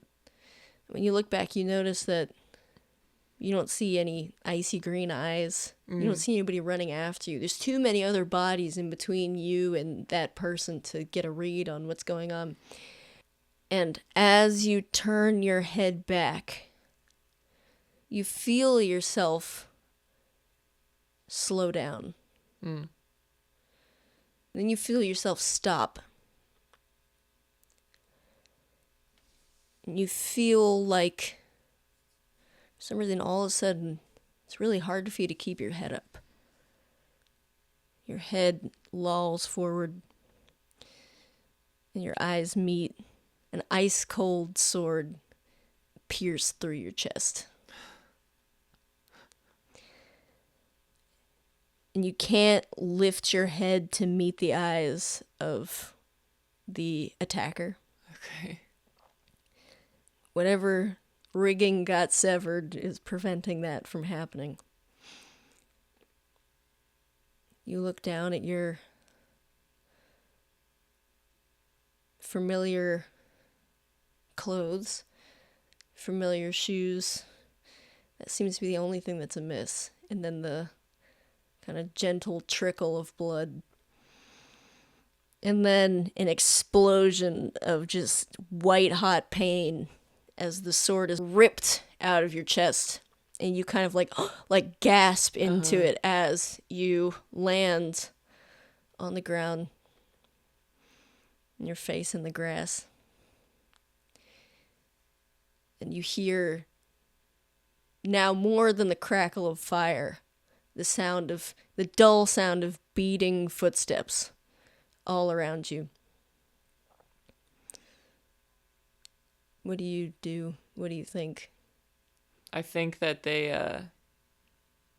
kind of dig their fingers into the ground and into the soil and is ripping up the grass and trying to focus on anything, see anything at all. And everything's sort of fading into that familiar darkness that it was before. And go ahead and roll your first death save. Good lord, who the fuck am I? 9. Okay. Kind of rushing back into you, this tiny little breath of life. You can feel it trying to run away from you as you kind of reach out to grab it. Go ahead and roll a perception check with disadvantage. 5.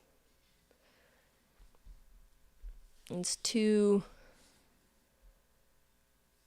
You're quite distracted. I'd say so. Yeah. You open your eyes, kind of blink and look around, just trying to pick up anything. You can feel that people are stepping on you, but you can't. Mm-hmm. Nothing hurts more than what your chest, yeah. It's not registering to you. You can see around you that there's still burning happening, but something that you can tell now is that you were being stepped on quite a lot more. And then it all seemed to be kind of rushing at you. Mm. And now you can't really sense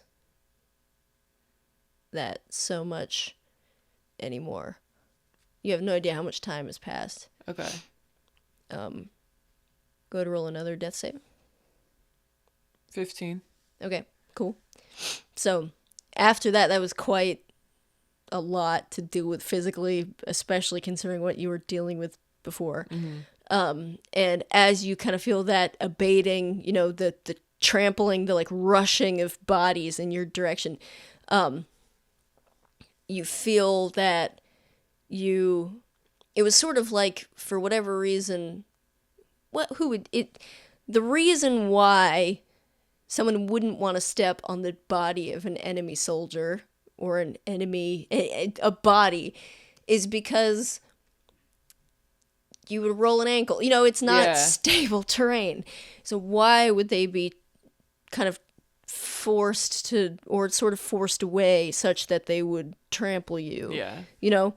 And now it's more like you can hear boots, but you're not, that's not happening to you. And you can kind of like blink. Your face is to the side. You're lying stomach down on the grass. Your face is kind of to the side. Go ahead, roll me another perception check. This one straight.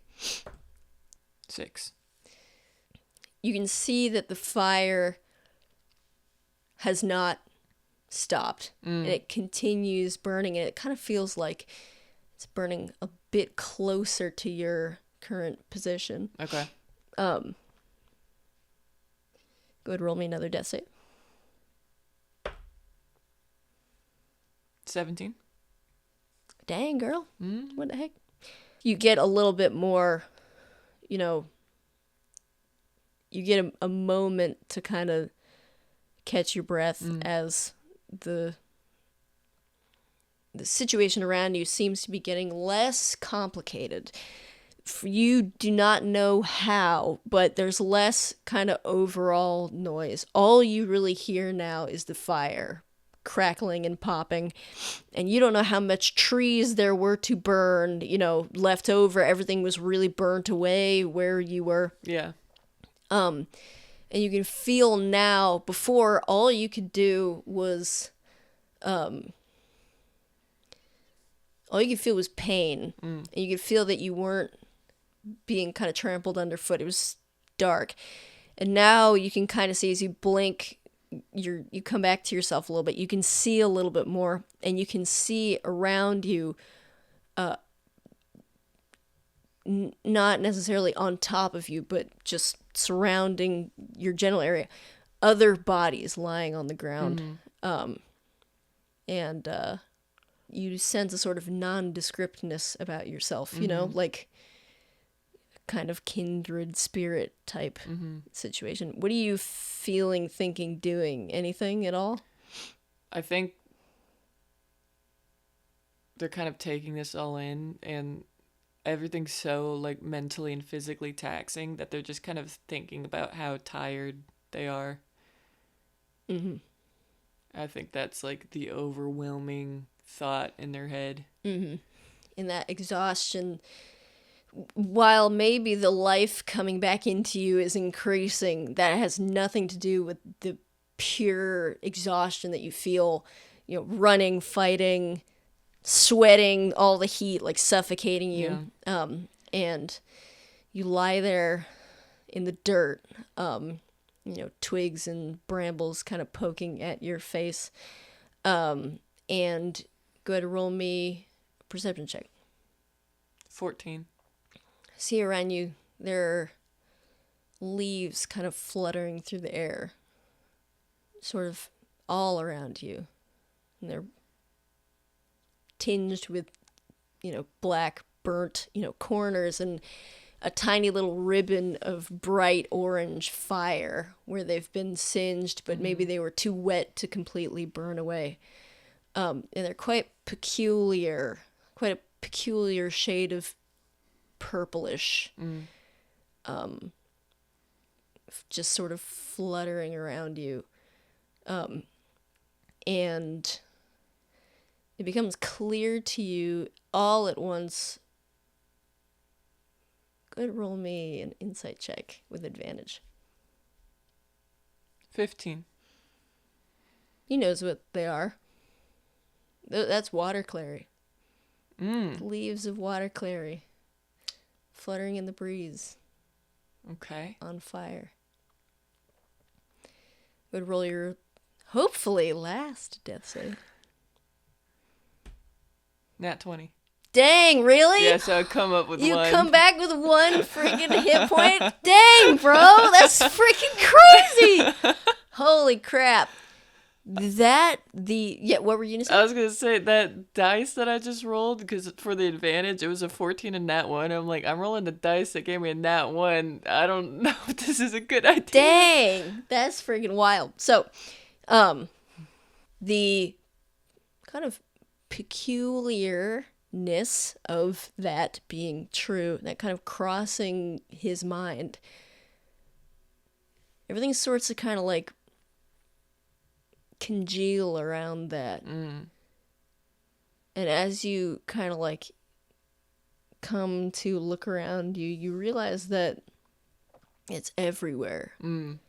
It's not just the trees that were burning. You see little kind of heads of water clary on fire all around you. And you feel all of a sudden that your clothes are getting wet. Okay. Whatever you're lying in or something, all of a sudden it's kind of squishy. And you kind of blink around you and you see it's still very dark, and you still feel the heat from the burning fire and the clicking and the popping. And you realize that there's still kind of activity around you. You can hear the splashing of boots in the water as people kind of file around you and file past you. And still you're there lying face down. You can feel it kind of bubbling up around your cheek a little bit. And all of a sudden, you hear a sound. Kind of cuts through everything because it's extremely specific. You hear someone go, "What?" It's you've not heard a voice until now. Okay. And do I see what's making that noise? All you see is the kind of water pooling up around you. Okay. And before you can move, you hear the sound of like running boots, like hitting the water, getting louder as it approaches your position. And then you feel hands around you turning you over. Like, onto my back? Onto your back. Okay. Yeah.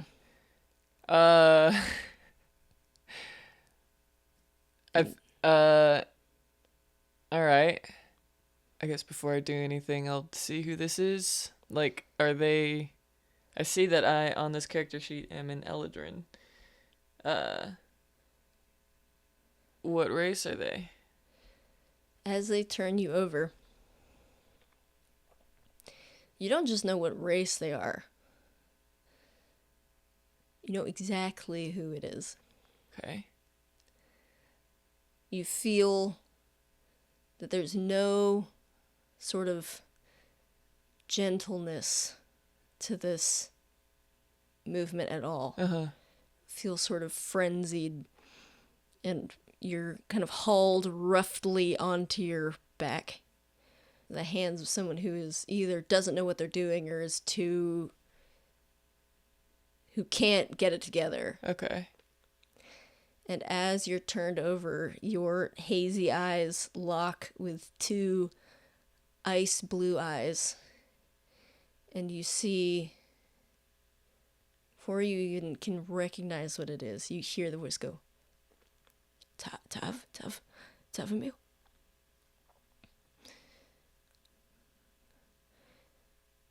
Oh.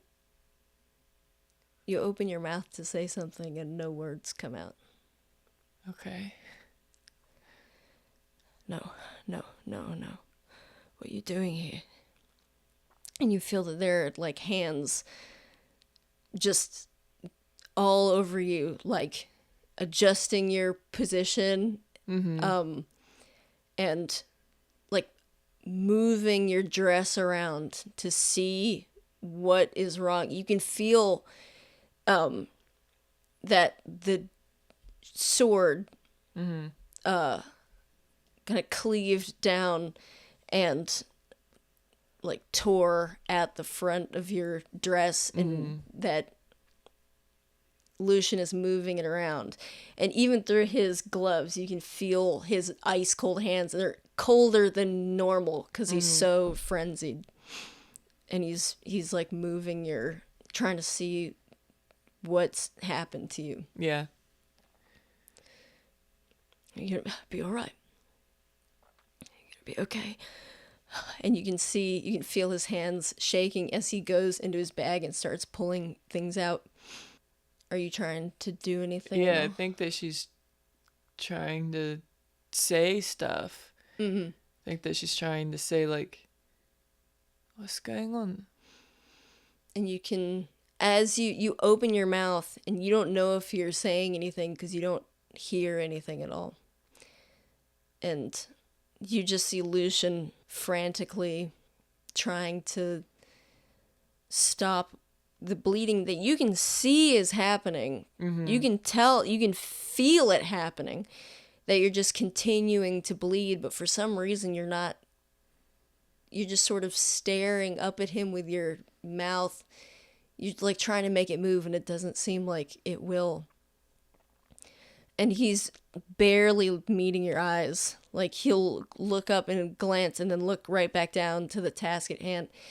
And he, at one point, moves his arm up to brush his bangs out of his face, and he smears kind of blood on his forehead that must be coming from you. But you're not dead. You're not dying. You're kind of stuck in this thing. And as he tries to stop whatever bleeding is going, you can see he's getting more frantic. And as he takes bandages out of his bag, they're ripping into nothingness. And you can see the sweat. I mean, it's so hot. He's pouring sweat. And you can't tell. You can tell that he's crying. You can hear it in his voice, but you can't see it on his face. And all of a sudden, he bites his glove off.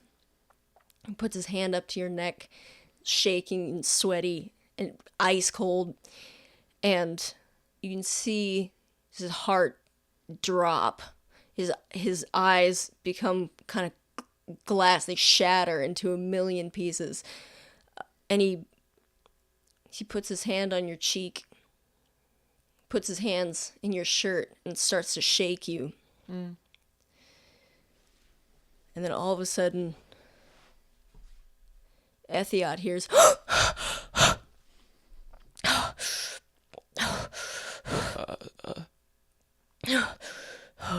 Are you okay?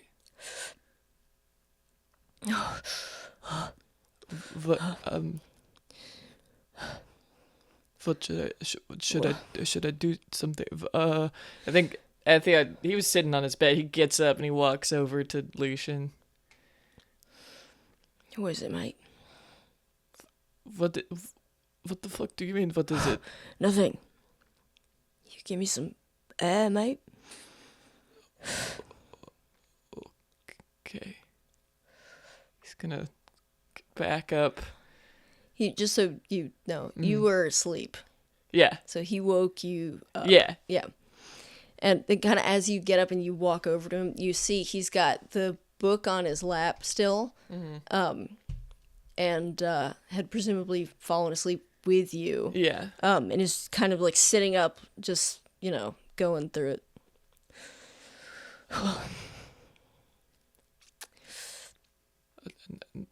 Nightmare.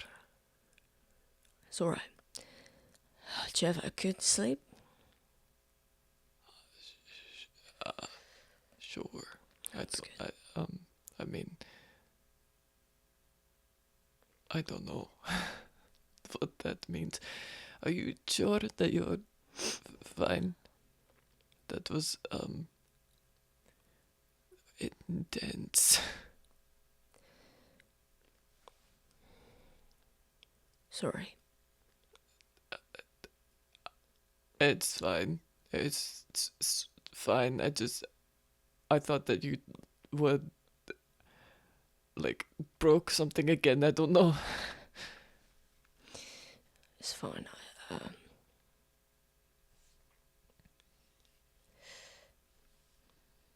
Happens sometimes, and I guess, all the stress. That's all. Oh, I'm alright. Gonna roll insight check. Okay. 13. He's like pale and sweaty and kind of like trembling a little bit just from the whatever. He's definitely physically all right. Yeah. And he just looks kind of shaken from whatever it was that he was seeing in his sleep. Is it light outside now, or is it dark? It's like morning still. Okay. It's like firmly light though. Okay.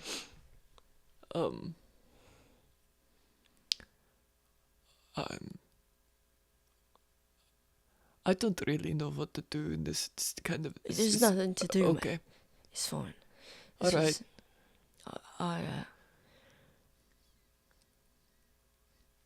It's quite frustrating. What is the dreams? I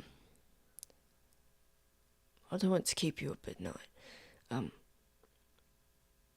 It's fine. No. So It's fine. can switch rooms. No, It's probably better. I don't I know. don't want to. Unless you want me to. I mean, if you want me to, then I will go somewhere else. But I don't want to do this again. do what again? To Wake me up. Surprise you. No, it's fine. Listen, I could sleep anywhere. It really doesn't. Now that I know that this is a thing, I will be cool as a cat. I'll be fine. Cool as a what now? Cat. Cool cat. Have you never heard that before? I thought that was a phrase No, in mate. common. Oh. Cool as a cucumber. Innit? Oh, I don't know. He's gonna like cover his mouth and start kind of like, chuckling. He's like, it's up to you. I just,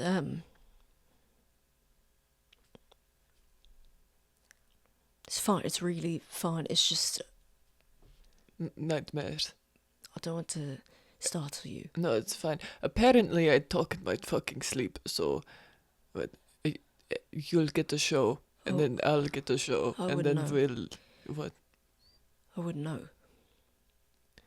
If I talk in my sleep? No. Quite a deep sleeper. Okay, well, that's good. Sort of doing my own thing, as it were. Yeah. Well, You were asleep. was I? You were, weren't you? Yeah, So you haven't eaten anything still. I guess not. Right, well.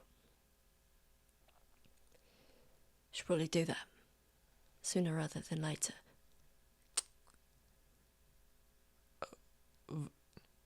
Alright. What? I mean, you don't have to concern yourself with that. Not concerned about it. What? Etheod. Yes. He looks down at himself and kind of gestures to the world and says, it's not like I got a load of stuff to do, mate.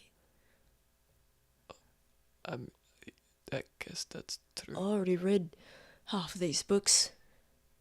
I mean, not today, but before in my life. I was going to say that is very impressive. When you did that, I would not know. So, might as well. Tell me what to do. Don't listen. Okay. It's up to you. It's not orders. It's advice. Well, I suppose it is orders, but you don't have to listen. So they're not ordered. Well, it's called doctor's orders, isn't it? I guess so. What am I going to do? Are you really a doctor, or were you just like a what? What do you mean, am I really a doctor? Well, I mean, like, you do that as like a job now, right? It's not just like you were a medic and you still like I dabble do it in as a job. Okay. I don't know. Just be walking around calling myself a doctor if I was not one. Well, I don't know. I feel like some people might. I guess. You take me for the type of person who... I don't know I what I suppose take you don't you know for. me that well. I wouldn't do that. I'm a doctor in real life. Okay. I mean, we have been talking like you were a doctor, but also I just can't, I don't know, the thought crossed my mind and I thought I might ask. I did not mean... Oh, no. Okay.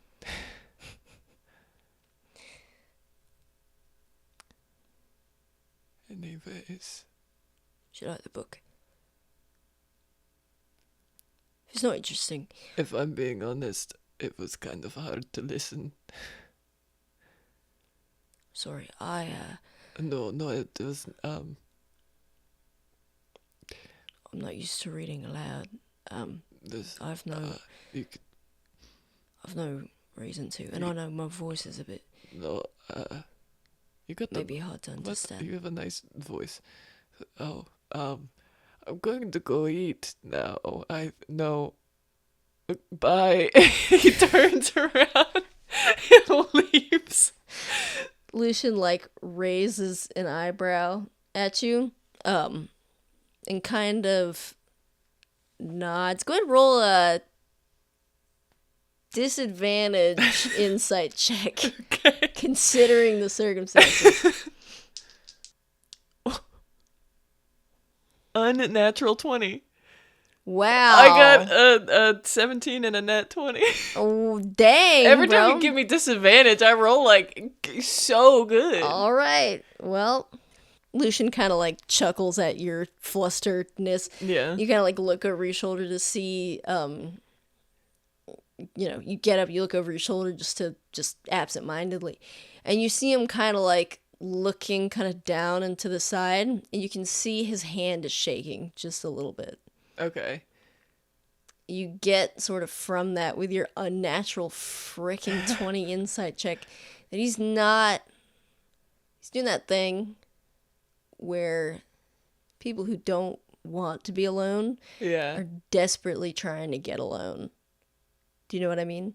That thing of like when someone who does not want to be alone but cannot bear the thought of like being of around sharing that with somebody else, the shuffle, the friction between those two things is so intense that they are desperate for you to go away. They would hate for you to know for a moment that they wanted you to stay. Okay. And you can kind of see him like coming to terms with that, like making the decision that it was right that he told you to go eat.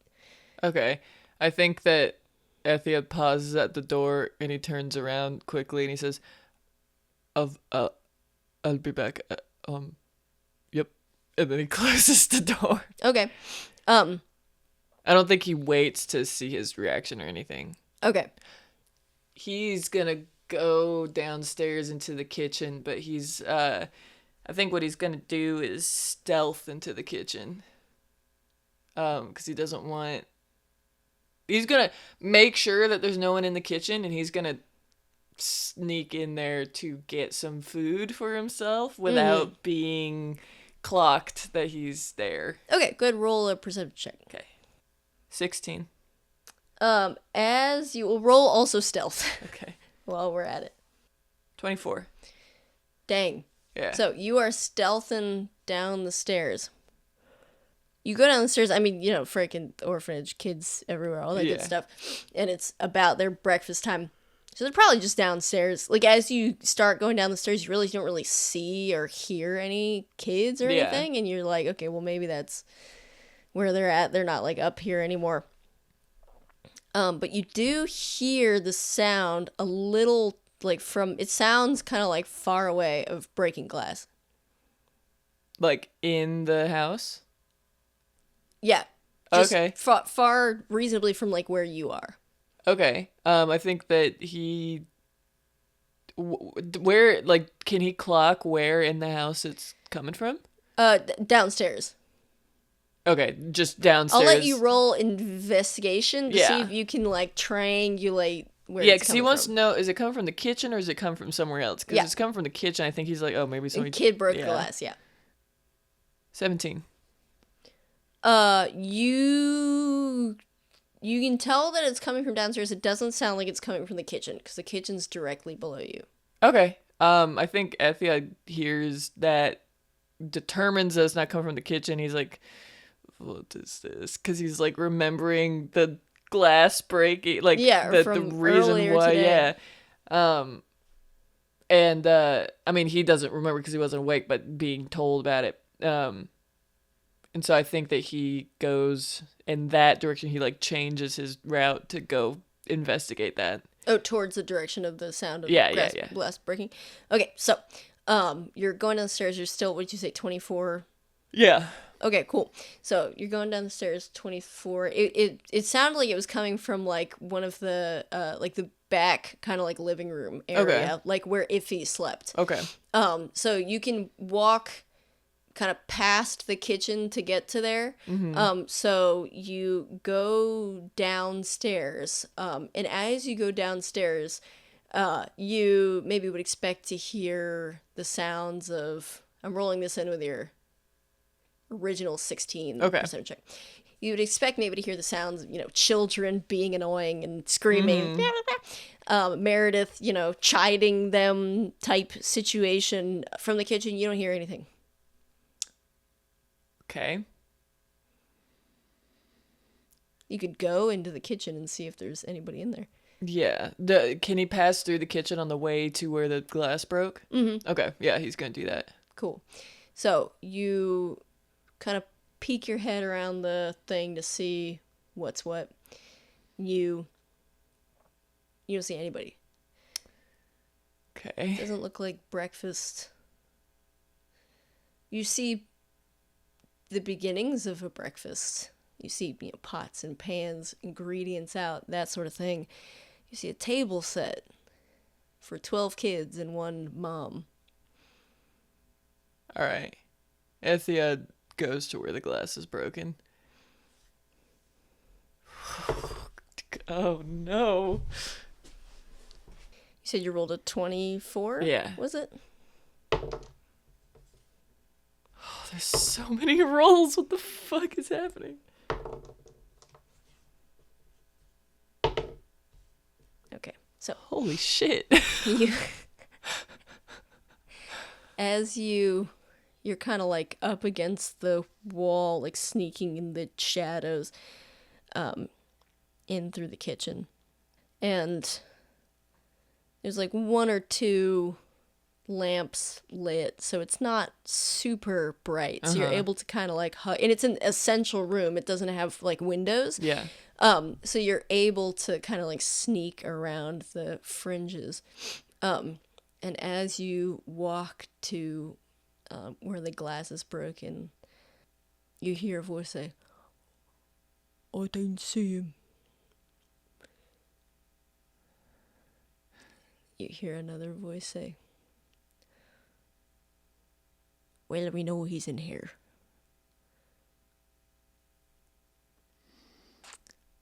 Okay.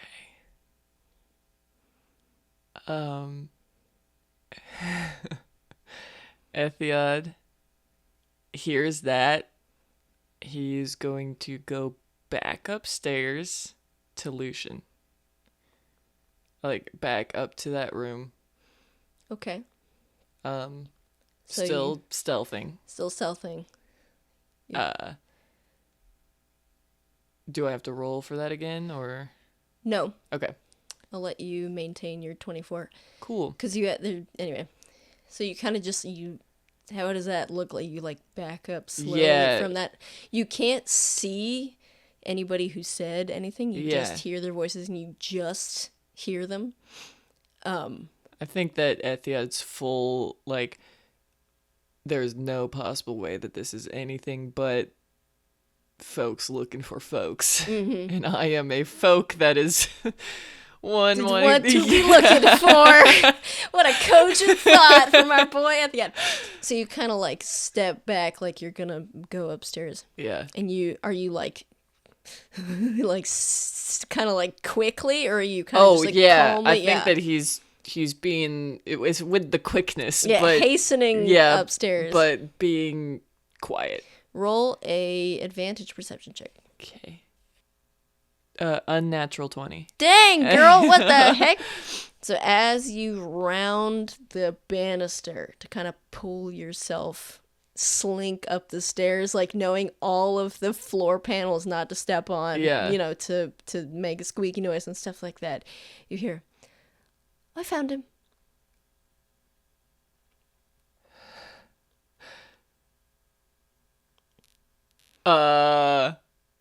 Do you keep going upstairs? Nope. Cause he doesn't want to lead them to Lucian if they don't know that he's in here, cause he's also a guy being looked for. Mm-hmm. So I think that he hears that. I think that he will get off of the stairs, so he's not just in this kind of like corridor. Like, he's gonna go to the top of the landing, but he's not gonna go to the room. He's gonna try and like hide on the second floor somewhere. Okay, you're gonna try and hide? Well, I think, okay, he's gonna go up there, but he's gonna try and like stay stealthy, but figure out if they mean him, that they have clocked him, or if that was not what they were talking about. Mm-hmm. So, but are you gonna hide? Yeah. Okay, so I'm gonna have you re-stealth. Okay. But I'll let you roll this with advantage. I'll let you roll this with advantage because you're like hiding. Okay. You're not like trying to get somewhere stealthy. 19. Okay, so you're kind of trying to like get your bearings from that position. What area would you be looking at to hide in? So on the second floor, there is the bedroom that him and Lucian are in. Mm-hmm. And then there is like, are there separate bedrooms, or is it like kind of an open bed situation? There are many separate bedrooms, and then the room that Lucian is in currently. Okay. And Meredith's room is obviously separate from that. And hers is on the second floor as well? Yeah, everything is on the second floor. The only thing on the third floor is the attic room, which is Misha's, which is got the exploded window. Okay. I think he kind of dips into the nearest room. That is not the one that Lucian and him are in. Mm-hmm. Yeah. Because I think that he still wants to be able to hear what's going on. Mm-hmm. To some extent. So he doesn't want to get too far away. Okay, so you're in a nearby to that room? What do you hide? What are you hiding in? What's your kind of whatever? What's in this room? Wardrobe. Like in terms of things you could hide in, there's a big wardrobe. There are 2 beds. Mm-hmm. You could hide underneath one of those. And then like a desk, like toys and stuff on the ground, that sort of situation. Clothes. Okay. Does the door open outwards or inwards? It opens outwards into the hallway. Okay. I think that he's gonna choose the wardrobe. Okay.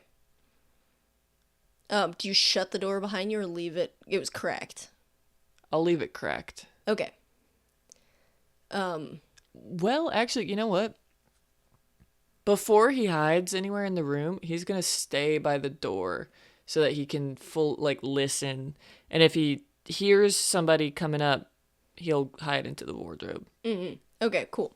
So you're behind this kind of door, Yeah. right? And you're listening out, stretching your senses. So are you in the room next to the one that you and Lucian are in, or are you farther away than that? Like, how much are you? I went up the stairs and I went into a room that was right next to it. Okay, so it's literally like sharing a wall. It's not like across the hallway from Lucian.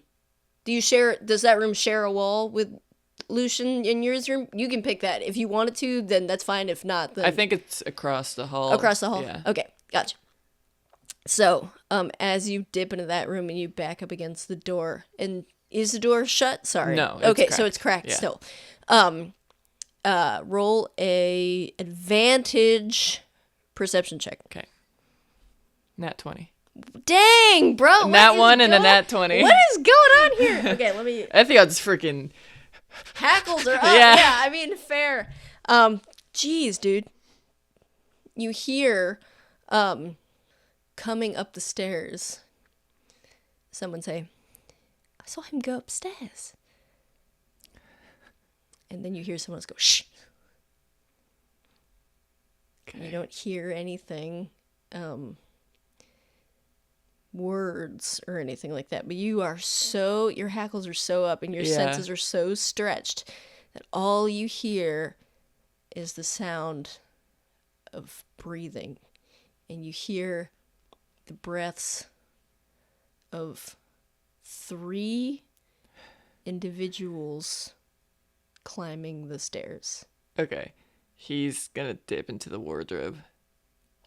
Okay. So you go into the wardrobe, you shut the door, and then it is blackness. You're going to be rolling disadvantage perception checks, just so you know, because now you've got a door that's cracked, but it's still walls and stuff, and you're in the wardrobe, and so you can't see anything either.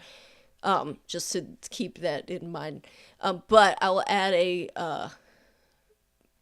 you are invisible. Okay. No one can see you. They would have to open the wardrobe, which is something that they might do. Yeah. So... there's that. If they open the wardrobe, they will see you. Oh, yeah. You are not, they will, whatever. For sure. So, you're doing whatever. As you kind of sneak off in there, go ahead and roll a disadvantage perception check. Okay. 5. It's funny how a couple days ago you were in a closet, and now you're hiding in a wardrobe. Guess that's all you do, huh? I think that Etheod kind of thinks about that a couple days ago, and how terrified he was, and how terrified he felt is now all the time being here, and realizes that he's been calling himself a coward because he's been scared of something so mundane, and he doesn't want to be that. Doesn't want to be a coward, and he knows he is one, or at least feels like he is one. And I think he kind of grits his teeth together, takes a deep breath, and leaves the wardrobe. Dang. 'Cause he doesn't want to be that anymore. So you open the wardrobe, and the light hits you for a second. It's not very bright, but it's definitely a stark difference.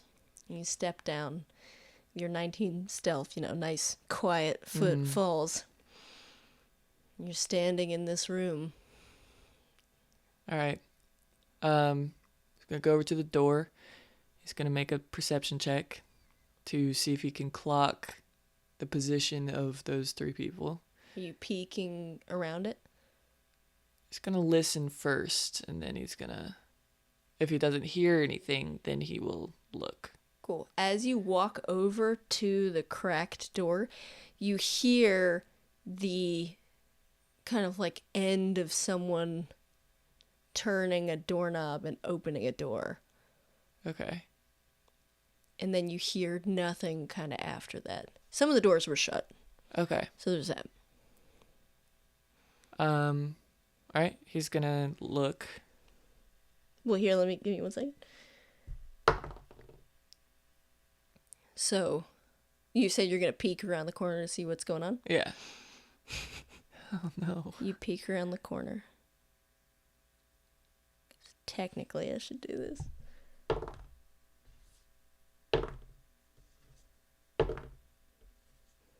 You peek around the corner. Uh-huh. Right as your little eyeballs get to the hallway side of the door, you see a figure all dressed in black, just one. His fingers wrap around the doorknob of Lucian's room. Okay. Fully, he's leaving and making his way there.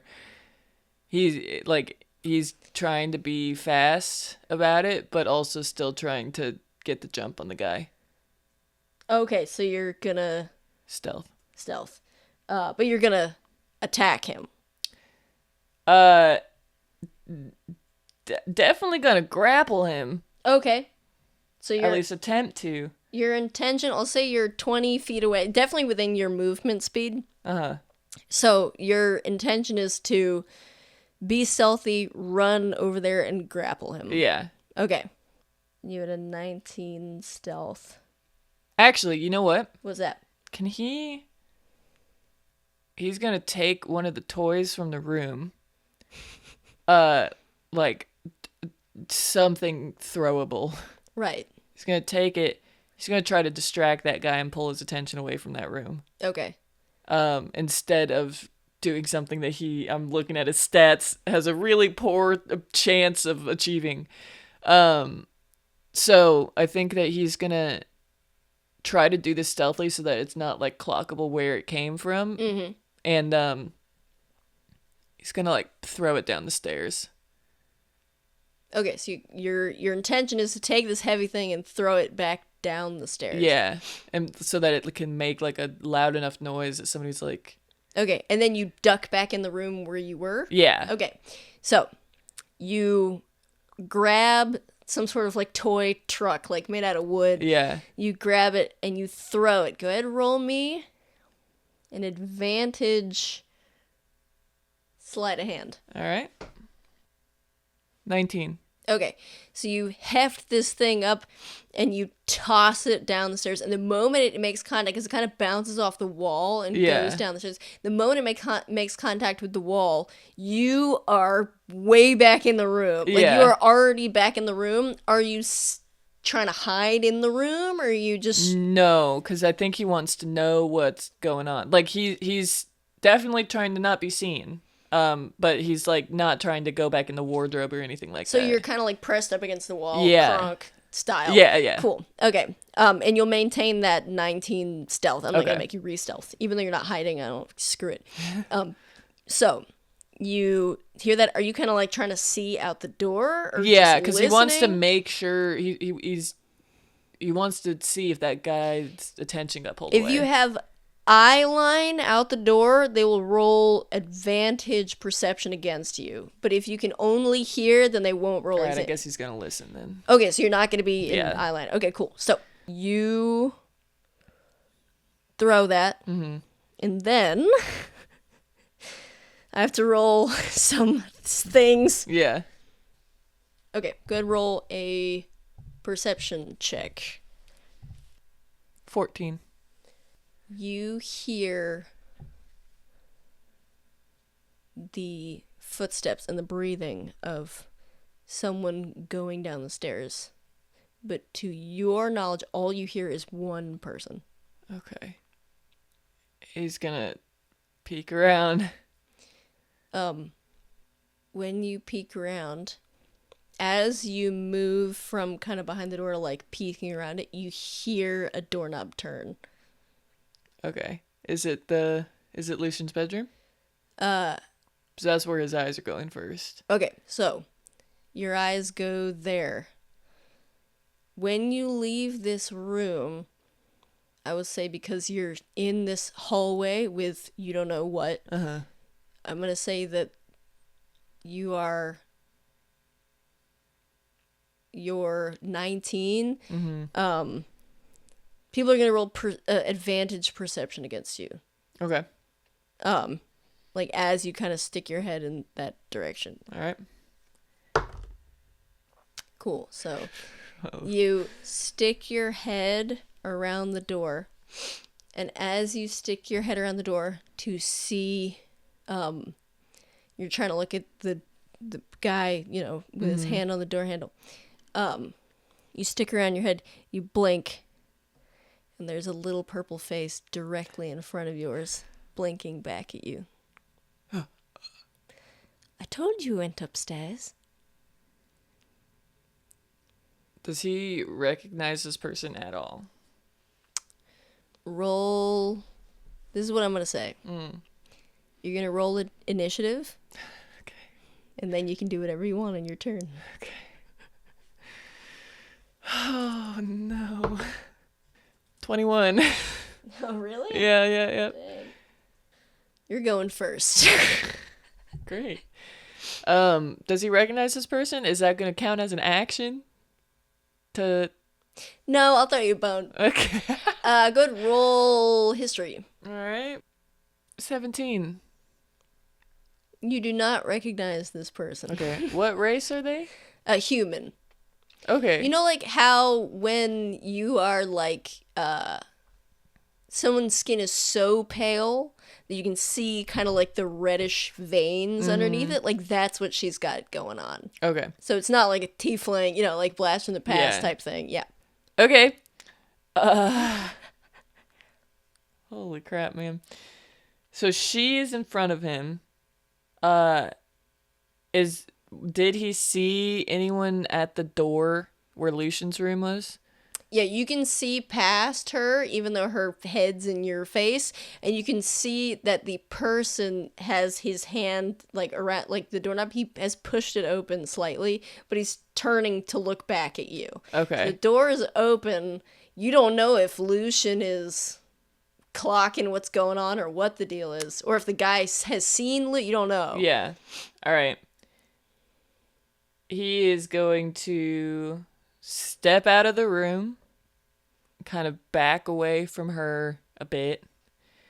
He's going to have kind of his hands out in a gesture of like, I don't have anything in him currently. And I think he kind of looks at both of them and his like eyes keep shifting back and forth, and he's going to say, "What do you want?" Is that your turn? Yeah. Ooh, snap. Little verbal combat, maybe. Verbal combat. The girl is gonna kind of like step back because she's behind the door, gonna kind of like step back to face you, and she's like, she steps out from behind the door, and as you kind of step back, she follows you like a waltz. Like the amount that your foot steps back by, she steps towards you. She doesn't like cross that. Okay. So you're maintaining that kind of distance. And she's like, "You." And then the guy is gonna kind of, he peeks in, the other hooded figure peeks in the door and says, "Don't worry, we found him," and shuts it. And he's going to, so you walked back about 5 feet. Okay. This other guy is going to use 10 feet of movement, so he's just kind of walking in your direction. Uh-huh. The girl is 5 feet away from you, so you're touching functionally. And the guy is going to now be within 10 feet of you. And he's just like looking at you and just kind of walking towards you. Okay. Is it my turn again? Yeah. All right. I don't think he wants to fight because I think he's like, I am not great at that and I'm very outnumbered. Mm-hmm. So I think that he is his back near the stairs, or is his back near kind of more like, is he trapping himself in a situation that he may not want to be in if he keeps backing up? You are backing up. If you're backing up towards the stairs. Okay. Cool. He's gonna keep backing up. And he knows that there's somebody downstairs. Yeah? I mean, basically, yeah. Okay. He also knows that there is a broken window upstairs, yeah? Broken window downstairs. That's where the shattered... the third floor has a broken window. Yes, correct. All right. And if he's backing up towards the downstairs flight of stairs, he's also... That's where the one to the attic is, yeah? Or is it not like a straight shot? It's a staircase. So, yes. Okay. He's backing up towards up or down. Cool. This is true. So he's going to back up towards the attic. Mm-hmm. I think he's going to use his full... I guess 30 feet is a lot. He's going to get to the edge of those stairs. Mm-hmm. And I think he's still facing them, kind of keeping an eye on the stair, like the flight of stairs going to the first floor. Mm-hmm. He's going to say, "Why do you want me? I'm nobody." And that ends your turn? Yes. Okay. The two rogues they're just following you up into the attic as they're walking up, kind of in front of you, kind of pushing you back up, like not physically, but by their presence, pushing you up in the direction of the attic. They kind of look at each other, and the girl says, "Well, you went missing." What? We're supposed to bring you back to the guild.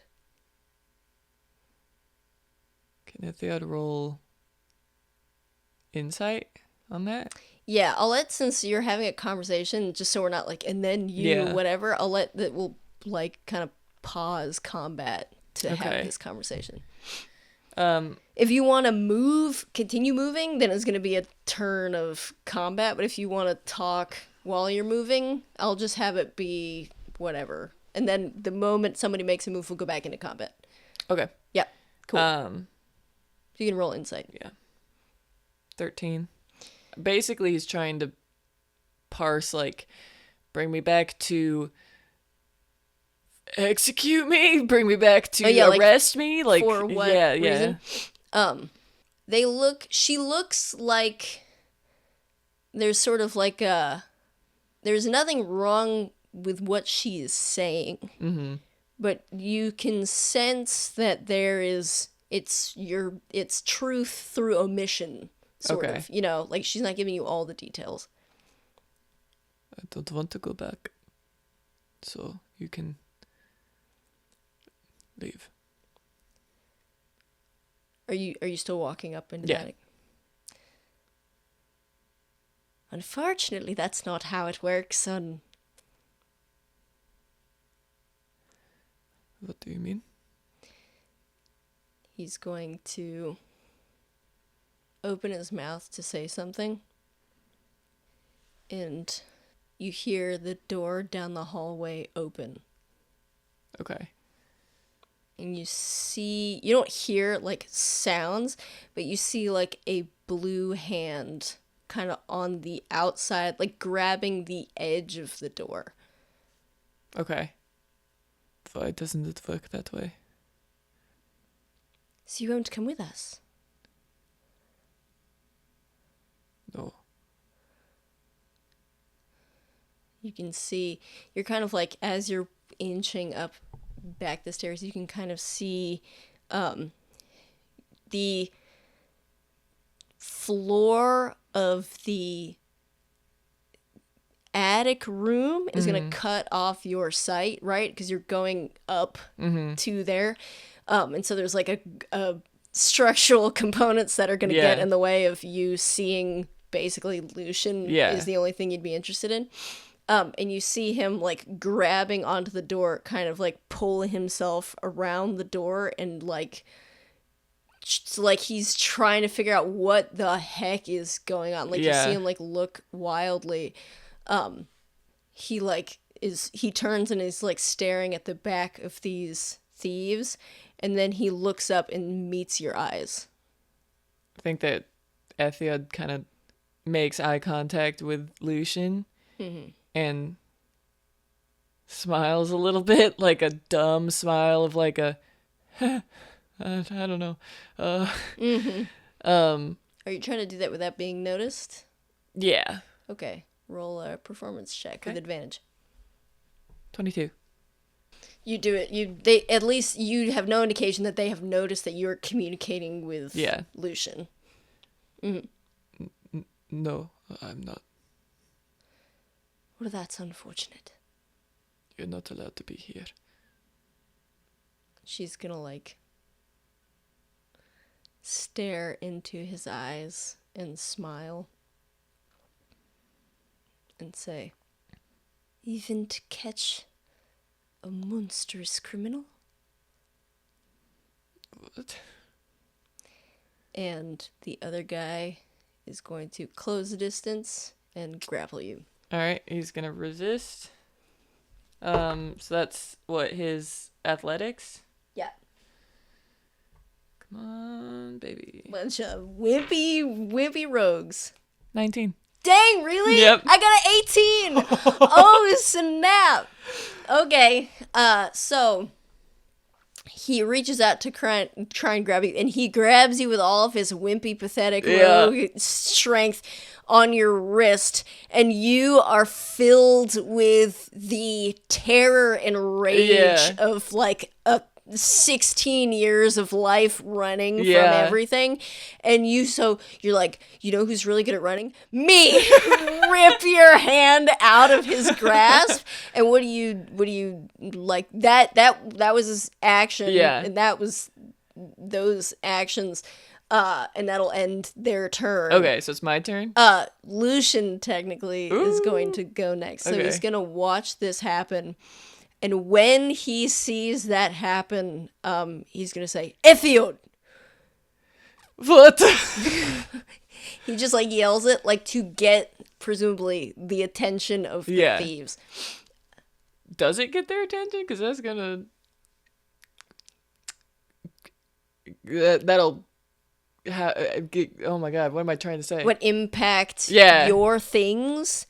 Yeah, or it might. I'll ask you. Because you go next, I'll let you, as a reaction, like, set up a reaction to them turning around, if you want to do that. I do, if it will give me advantage on him grabbing the banisters on, like, each side, to kind of, like, lift his feet up and kick the guy down the stairs. Oh, if they like turn to look at Lucian, because he wouldn't be looking at him doing that to like prepare for it. Okay, but if that doesn't happen, then don't you forfeit your turn just to set up that reaction? Well, I mean, I guess so.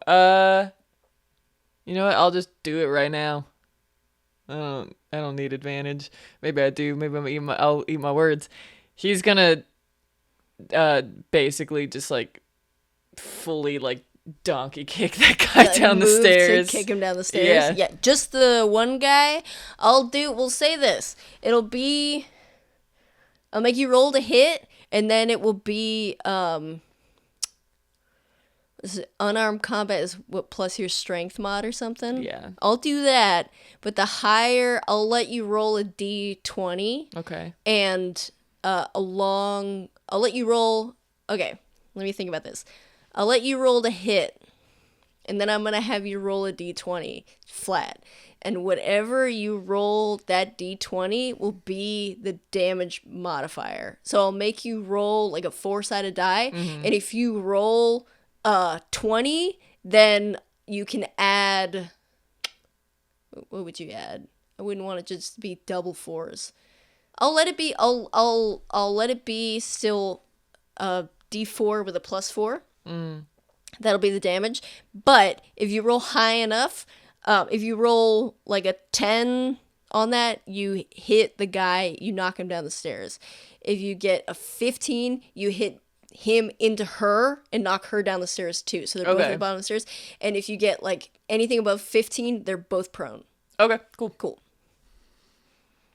So... Well, I'll do this, Scott. Sorry. 5 is you knock him down the stairs. Okay. 10, you knock him down the stairs prone. 15, you knock both them down the stairs and just he's prone. And then anything above a 15 is they're both prone. Okay, they're both down the stairs. So first I rolled a hit. Enough. Yeah, rolled a hit. Watch you not hit, and then I talk. What do I add? I add my proficiency bonus to this? Yeah. Frickin' 13. You whiff. Yeah. So you like grab both sides of the banister and you go to swing your legs into them, and he just manages to, he like clocks your plan and sidesteps out of the way. All right. Do you want to say anything or anything? I think that Etheod wants to say to Lucian, "Don't worry about me. I don't." Okay, so you say that to Lucian. Okay, anything else you're gonna do for your turn? I don't think I can do anything else. Oh well. Bonus action. Okay. Disengage, and he's gonna go down the stairs. Okay. Go down the stairs. Or are you going up the stairs? Because if you go down the stairs... Oh, yeah. Okay, so if I disengage, so that's... Well, if you disengage, then you wouldn't get attacks of opportunity. Yeah. Cool, all right. So if I disengage... Maybe I don't want to go down the stairs. Give me a moment. Do I want to abandon Lucian? No. I was going to say, he's going to jump out the window, but no, he's not. Because also that's on the 3rd floor. Yeah. My boy is wimpy. Yeah. All right, yeah, no, he's going to disengage and push past them and move his full 30 feet to Lucian, I guess. Anything you... I can't do anything else. Okay, so that ends your turn? Yeah. All right. So the rogues just like saw, they go to turn to look over their shoulder at Lucian, and then all of a sudden like the guy kind of clocks you and is like, what, sidesteps you, and you kind of use that momentum to carry yourself, like as you swing yourself forward, to carry yourself like down the stairs, and you like land like 3-point landing at the bottom of the stairs, and like look back at them and then run over to Lucian, who's looking at like this whole thing. He looks like he's like not looking at you. Yeah. Like he's looking at the amount of discomfort he is feeling. Yeah. And the amount of just pure killing intent that he is like leveling at these thieves right now. Yeah. Like he's sort of like vaguely aware that you're next to him now. Okay. Cool.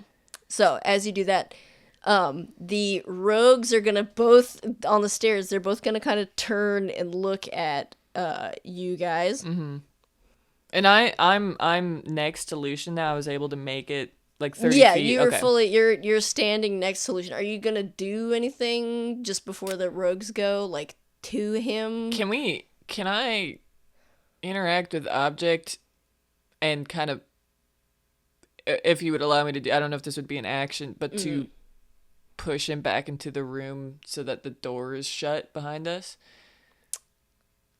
Is an interactive object that's ancillary to an action that doesn't count. Oh yeah, it's yeah. Yeah. Okay. Cool. I'll let you do that. So like you appear and you're kind of like standing next to Lucian. I'll let you guys interact, so it's not like he's just like a object. Yeah, you know what yeah. I mean, even though you're interacting with the object. I think that Etheod just kind of says, "Move back, go back in." Yeah, you're gonna move faster than he can move. Yeah. You know what I mean? So you're kind of like bum rushing him. Yeah. And as you do that, he's like, oh, and you're like kind of pushing him with your body back into the room. Mm-hmm. And he wants to close the door behind him and kind of put his back up against it. Okay. So you do that. Yeah. And Lucian grabs like any object in that room to like steady himself. Like he's got his hand on like the table and he's hunched over. Yeah. And you shut the door behind you. Cool. Okay, cool. So you do not know what's going on in the other end of the world. Yeah. But you don't roll a perception check. 14. Okay. You hear the moment you shut the door, all sound disappears outside of this room. You don't hear anything that's going on outside this room. Okay. Yeah, just so we're not like whatever. Until there is something, we'll pause combat and the turn will pick up on whoever attacks first, if you will. So in this room there is beds and then wardrobe. Yeah, bed, wardrobe. There's a window. Okay. As established, it's locked because you locked it, and the curtains are shut. So bed. There's like a desk. There's a little bookshelf next to Lucian's bed. And there's a desk that Lucian is currently like propping himself up against. Alright, I don't want to leave you, but I think that if I leave, they will leave you alone. You're not leaving. They don't want to. I don't think. You can't hide. The town's crawling with them, no? I don't know. But they're here now. I don't know what to do. You get there's 3 of them here. Where's Meredith and the kids? I don't know. What do you mean you don't know? They weren't. I heard glass break. There's nobody in the house. I didn't see anyone. Alright, you gotta leave, then. You gotta leave. He's gonna, like, straighten himself out a little bit and, like, put his kind of leg down and, like, bite his lip and be like, find out what's going on with, Meredith and the kids. Okay. Do you think that they're going to leave you alone? I don't know. But it's alright. I'll be alright. I don't... Look, mate, you gotta be safe. You have to be safe. What if they don't leave you alone? But they just get one of us, no?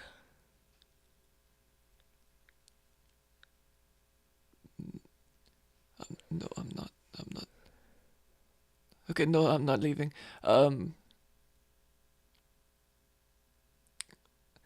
Do you have anything at all? Anything on you at all? I've got a few potions. Okay. Okay, cool. But I'm useless. Yep. We'll make it work. What's the plan? I know there's a tunnel. Fingers mentioned. Downstairs. Right. How fast do you think you can move?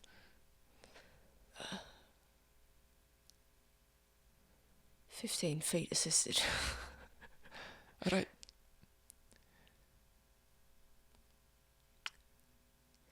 We'll make it work. Come on. I don't want to slow you down. Well, try your hardest. I believe in you. He's gonna, like, reach his arm out. Yeah, Etheod's gonna shoulder him. Mm-hmm. And I think that Lucian can feel that Etheod's, like, shaking. Mm-hmm. Lucian is, like, kind of like, you haven't, like, been in proximity to him. You've been close enough to feel kind of like the radiating cold, but you can tell just from the discomfort and stuff, he's, like, a little bit warm. Mm-hmm. Like, warmer than you would kind of expect from how it felt earlier. Okay. All right. Etheod also has one of his daggers out, like, in his free hand. Mm-hmm. And, alright. Let's, I don't know, not be stupid. Do this right. Do it right. Yep. Have you got another one of those? I do, actually, here. Cool. And Lucian Yes, is now armed as well. Cool. And he's gonna, like, look at you, look, like, into your eyes with his, and he's, like, stone-faced looking at you. I think Etheod is, like, his eyes are so freaking wide, and his mouth is kind of open a little bit, and he's just, like, shaking his head, like, yes, kind of just, like, really quickly, like, trying to hype himself up. Mm-hmm. He's like, okay, well, here we go. And he opens the door. When you say, oh, well, here we go, Lucian kind of, like, his resolve cracks slightly, and you can see a faraway part of his brain smirk. Mm-hmm. You can see it, but you can tell that it's not him doing it on purpose. Mm-hmm. It's some component of him. You open the door, and as you stand in this open doorway, you see some block letters that say episode 27. And then... Oh, we have to wait for the next... I see, yeah. We'll be standing we'll here, stand here for a little bit. Ow. Sorry. Anyway, how are you feeling? You know, man, the story, man. I think it's quite a nice story. No, it is. Yeah. It's fine. You're kind of hurt. I'm terrified. I don't like that part. No. I don't like that part either. Sort of smashing a pissing hole in the fourth wall after I guess so. I don't know. Emotional time. Yeah. All right, and so you open the door. The camera, while this is all going on, in a roughly 30 to 45 minute by foot away, some by carriage away. Okay. World. You hear by you I mean the many yous and the two me's. Yeah. Everyone is in kind of their own little universe in the back of this carriage, as it kind of bumps along. Senthet is absolutely silent. Extremely, Tavumile would know this, and Fingers would have a sort of a shade of an idea about it. Extremely uncharacteristic for him. Okay. So as you kind of meander along, bumping up and down cobblestone ground, everyone has picked a different point in the carriage to stare at, and no one is really doing anything. Thalen is fidgeting like he invented the self-soothing mechanism of fidgeting. It's like grabbing anything and screwing around with it. And the carriage goes over the cobblestones, and you see the different buildings like casting shadows, and you get a sense that you're approaching Iffy, who knows the city better. For sure, Fingers and Yezi and Thalen, anyone except Tavumile, because she's never been there before. No, you can see, from the little windows in the carriage that it wouldn't have windows because it's a merchant carriage, but cracks in the whatever. That you're approaching the gate on the Talenti side, and as soon as you realize that there's literally nothing that you can do about it, that's going to happen. You know, Yeah. someone's going to talk to Senthet, look in the back of the cart, see that there's nothing in there, and the only people in there are, you know, Thalen and, you know, whatever, maybe Tavumile if Yeah. they clock that she's there. And then the moment she makes herself known, then she'll be known, and people will be like, oh, I didn't see you there, you know, just like it happened before.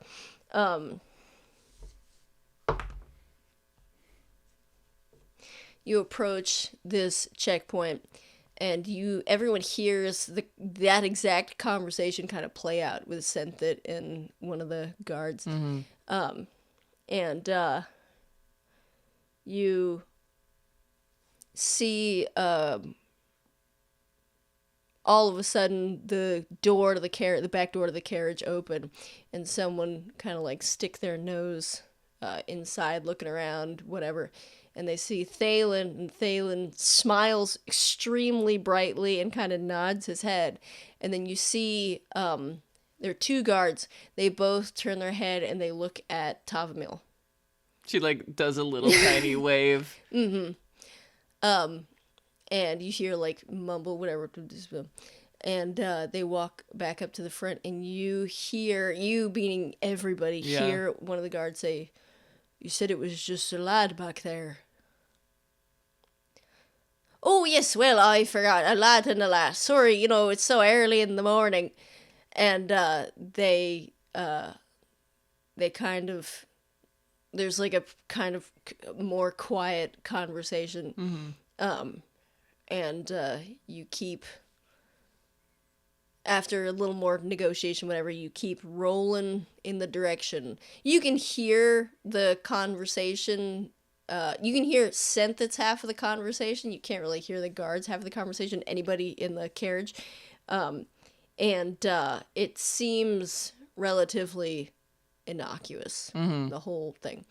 And as they let you past through the gate out to the side of the Talanthe side of the border, it's all quiet still for a while. You know, as everybody kind of holds their breath just to make sure there's not going to be any kind of, you know, interrogation, anything like that. And it's like nobody knows when to start, you know. It's like it's like there's like a pact between you all to be silent until a specific time, but nobody knows what that specific time is. And the walls of the city turn to trees, and the cobblestones turn to dirt road, and you're just sitting, and all of a sudden you hear Senthet start whistling, and everybody jumps. Yeah. Because it's such a jarring noise. And the general vibe as you are swallowed up by forest. Yeah. I think that Yezi, especially because she was startled by the whistle, like all of her anger starts bubbling over. Like, you know, just fully boils over. And I think that without turning to face Tavumile, she says, "Tavumile, I have a question for you." "You do? Do you have absolutely no brain in your head at all?" "What?" Yezi, like, turns to stare at her. "Now, Yezi, please." "No, shut. Are you serious? You're just going to say everything that you know? What do you mean?" You perhaps could have been a bit more selective about the information you told the thieves that we spoke to. Well, I was. I didn't... You didn't what? You didn't tell them who you were, where we were going, where Lucian was? Well... Your whole life story you didn't tell them? Yes. See, Yezi, she wasn't She didn't tell him all that. Oh, great. Okay, so the only thing that you did tell them was that you know an Etheod and that he's been to the orphanage. Oh, I didn't say that. No, you just said that you have heard of a name that is so uncommon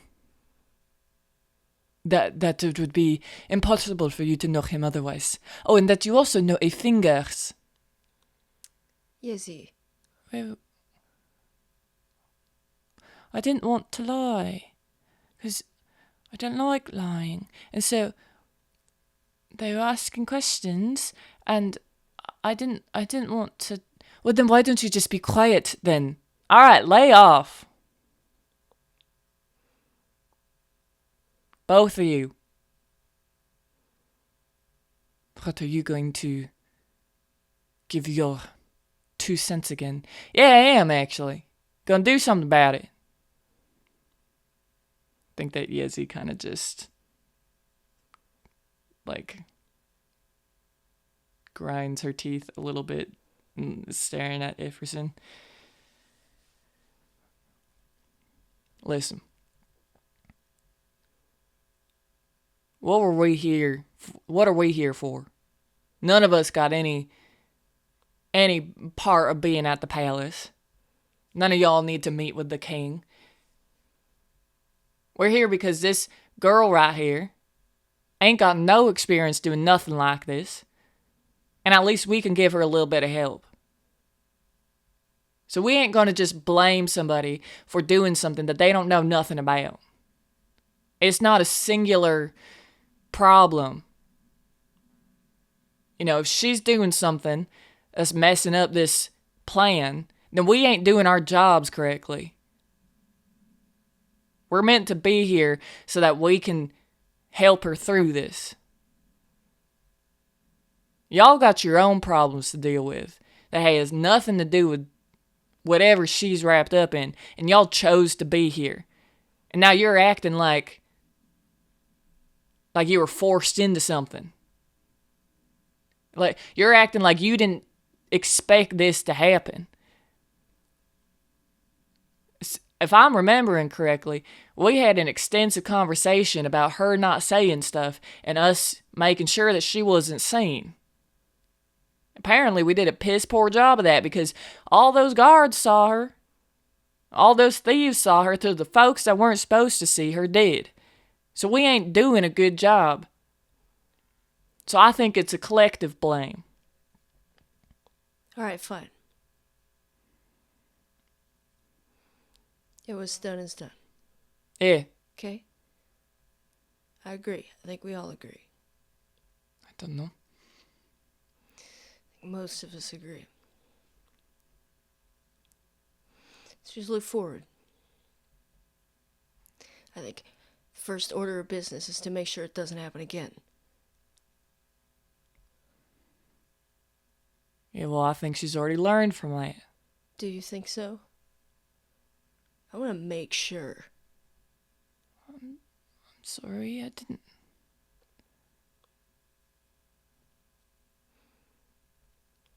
Listen, Tavumile. Your moral qualms about lying ain't gonna feel too right if sticking to them means that the people you care about get hurt.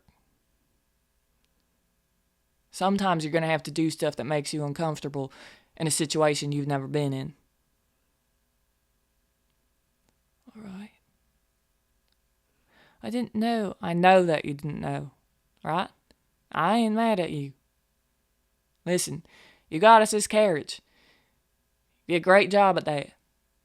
And I think that what you can bring to this is, honestly, how personable you are. It ain't always the right move to be so standoffish.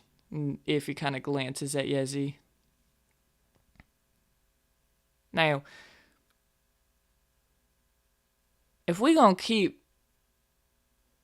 acting like this whole thing's gonna fall apart. This ain't... Y'all have never...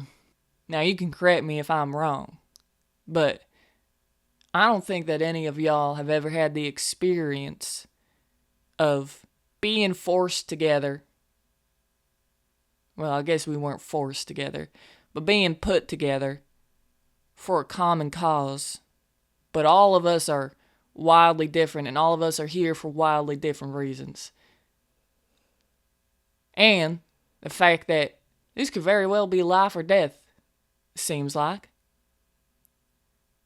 Balancing clans and I don't think any of y'all have ever had that experience. No, I have. And I know that if you don't look out for one another, and if you force blame on one another, ain't none of it gonna work. And if that's what we're gonna do, then you can count me out. Because I think it's basically the same as me maybe walking to the Assassin's Guild and turning myself in.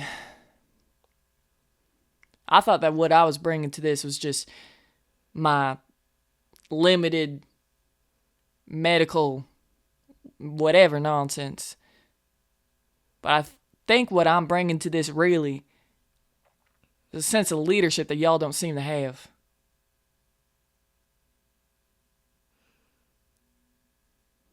What do you propose then? What do you mean? You're saying that we can't be acting the way that we are? What do you want us to do then?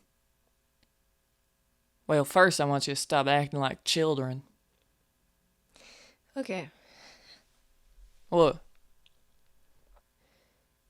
I don't know what happened to you. I don't know anything about you. Other than, limited information. But,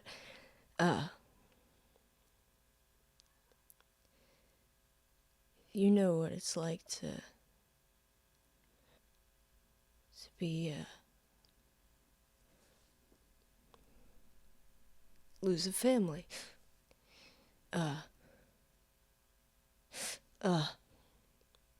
I ain't saying that it's ridiculous for you to be concerned. And shut up.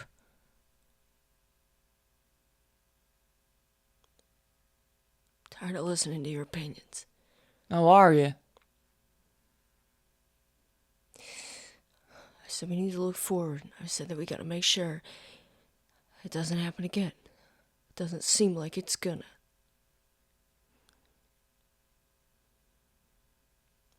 But I'm not gonna sit here and get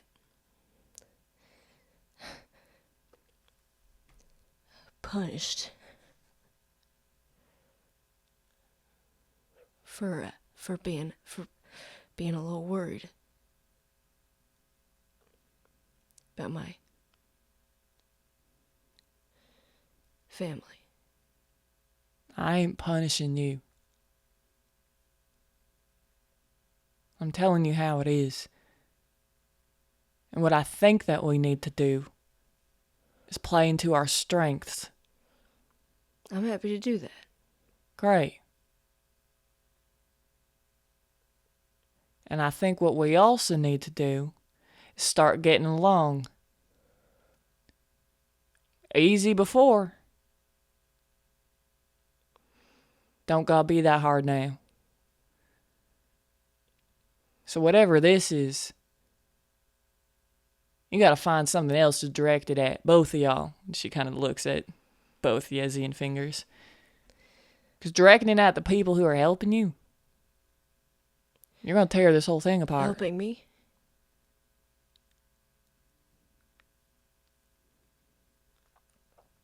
I don't see how this benefits me. You wanna be here? I don't want anything. That ain't an answer. You gonna stick around. Yeah. All right. Stick around. So As long as you're here, we're helping each other out. It's about people next to you. You know, it ain't about nothing else. Is it not about anybody else? I didn't say it wasn't about anybody else. You're doing this for a reason, right? I'm leaving my mom, Etheod. She's leaving Lucian. She doesn't have a choice. You did.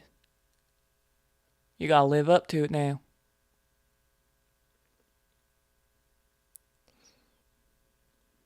I get that. It's gonna, look, I'm here. But if, it seems like people I love gonna be put in any, unnecessary additional danger, I have responsibilities. I don't think that's unfair. I didn't mean to put anyone in danger. I know you didn't. I didn't want that. But you might have. I'm sorry. It's okay, it's okay, it's okay. But it's not.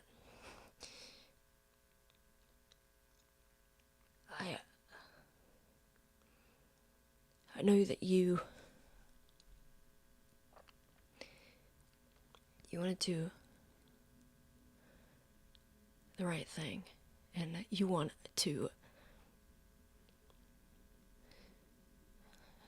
you don't want to lie, you don't want anybody to get hurt. I know that you like the world, you think people are good, all that stuff. But you're making it too complicated. I'm making it too complicated. You're thinking about doing the right thing and being right, and I'm sorry, Synth. You're worried that if he didn't agree with us, that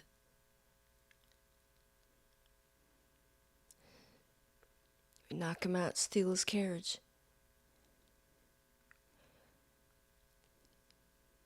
You didn't want to do that to him.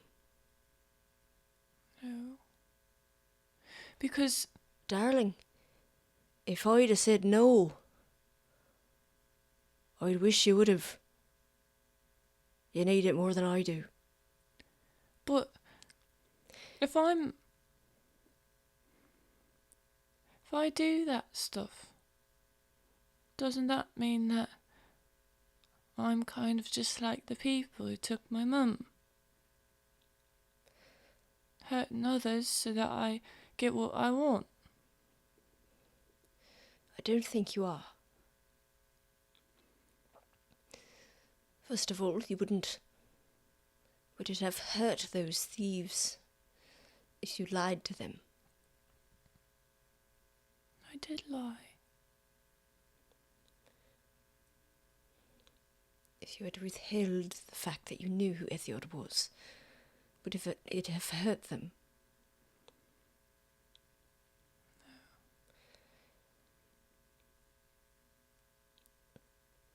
He's going to look at Fingers and Yezi and say, I imagine that there are ways of rendering someone unconscious without permanently injuring them. Yes. He's going to look back at Tavumile. I'm sorry. Don't be sorry. That's what I mean, though. Playing into our strengths. That ain't Tavumile's strength. It's y'all's. And I was just about to agree with you. You're right. She shouldn't have been in that situation in the first place. Right. So, Tavumile. I'm sorry. Why are you sorry? That you were in that situation in the first place. It's not your fault. It kind of is. Not just Finger's fault. All of us were supposed to help you out. We didn't do that. At least we didn't do a good job at it.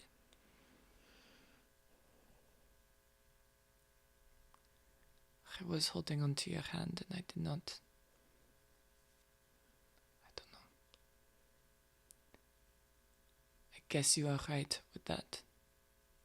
Alright. Look, hon, you gotta be a little less icy. I mean, I know that it's... Don't push it. Alright. Look. I'd say... Fingers... Your strength is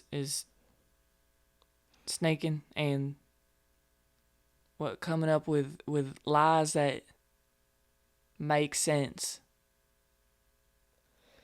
You should be the mouthpiece when it comes to this stuff. And Yezi, your strength is, I mean, you got that too, but you're really the one that's equipped to deal with people. And if you know what I mean. Thalen, people are gonna not bat another eye at you. I need you to be a little bit less, I don't know, awkward. I get it's hard, but you're the one that everybody's seeing. Just act how you would act as Thalen. Suppose I'm... Alright. Alright. You roll an insight to his response if you so choose. Yeah. Forgot she has a +8 to insight. 16. Dang. He doesn't seem really satisfied with anything that you just said. What? What? You don't seem to like what I said. I suppose it doesn't matter. It does to me.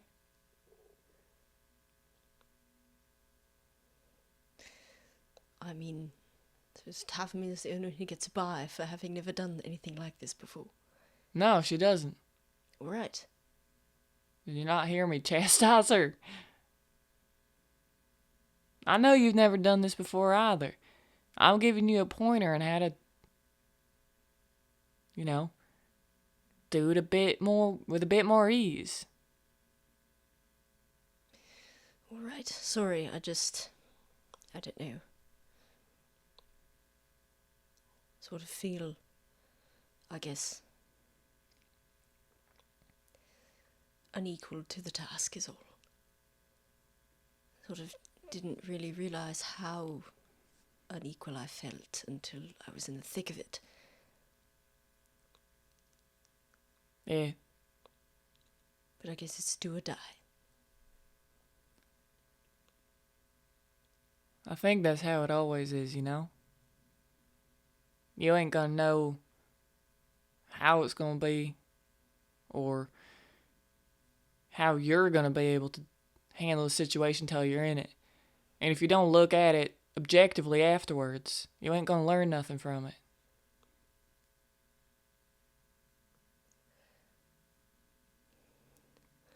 I want to kind of toss this around with everybody. Just see what everybody thinks. Is that okay? He's gonna look at Iffy and raise an eyebrow. Look, I know I said I bring leadership, but I ain't in charge of this. That was tongue-in-cheek. Yeah. I really don't know if the chances that someone's gonna go to the orphanage are more now. Like they won't care or something anymore, you know, it won't. I mean, they're talking about Etheod and, you know, the money out on him and stuff. I don't know. They know he's there now, or at least he was, so that's got to be their only lead. I don't know.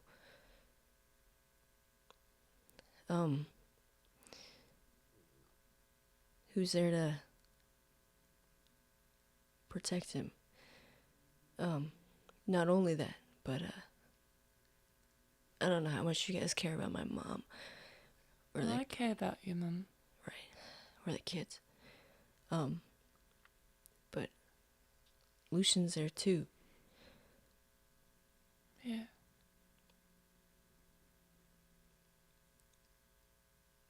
If anybody goes in there and they see Etheod, who knows if they'll just want him. I mean, Lucian's wrapped up in this too.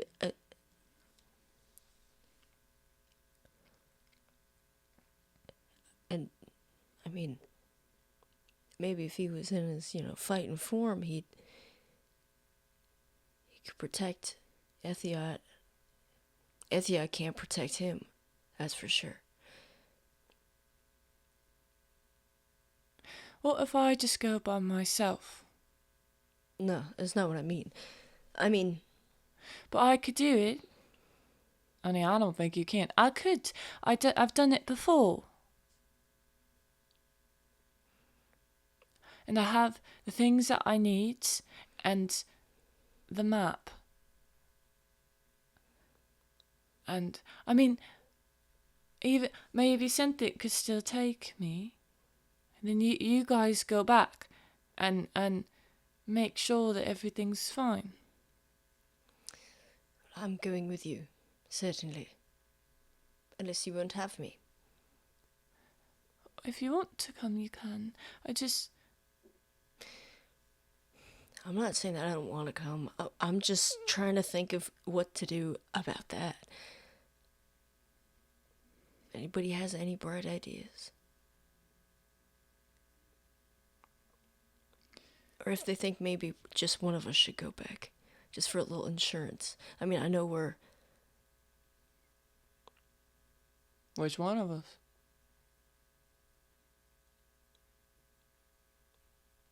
I know who's not going back. Who?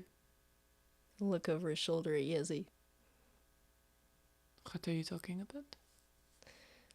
Who's talking about?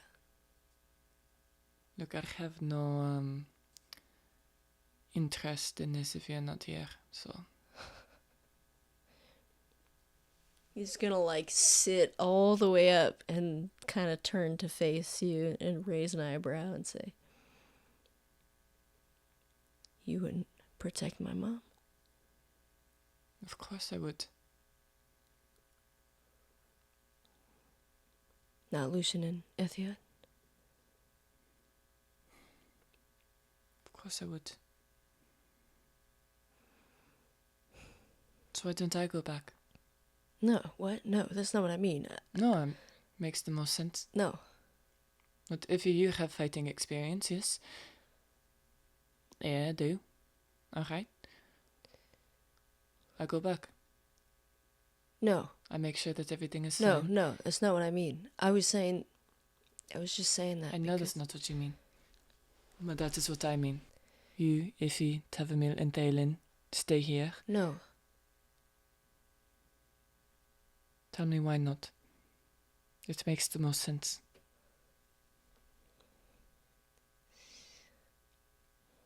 But I have given you my services getting out of town. That was the most dangerous part. You can correct me if I'm wrong. You got the most people looking for you.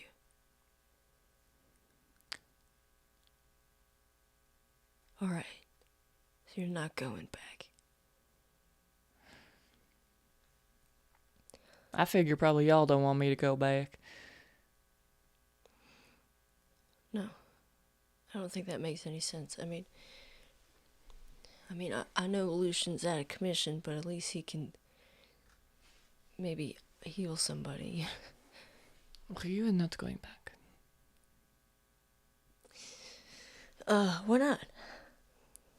You also have people looking for you. I got the same people looking at me as looking for Etheod. They're looking for him more. You didn't hear him? Listen, I do... One of the things that I agree with what Iffy said is that if you go, wouldn't that just sweeten the deal with them going there?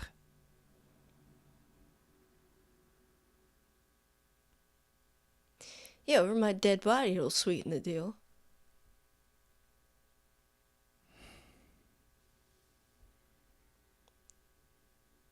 At least I could do something useful to somebody. Why not if... Look, I get that I have technically the most people after me, but maybe not anymore. Maybe just... Maybe just the assassin family. Yeah. Yeah. Great.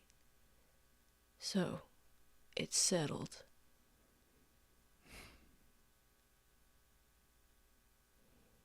I think it makes the most sense if I go back.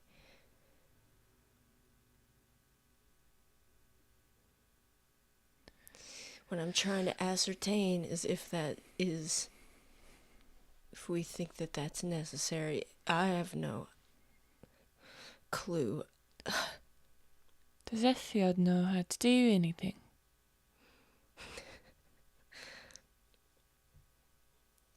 I don't know if he can crochet. What are you talking about? Well, like...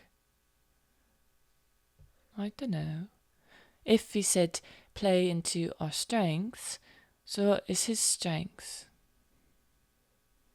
I don't know. I guess the most important part is, can he protect himself? No. No, he cannot. Alright, well. Neither can Lucian.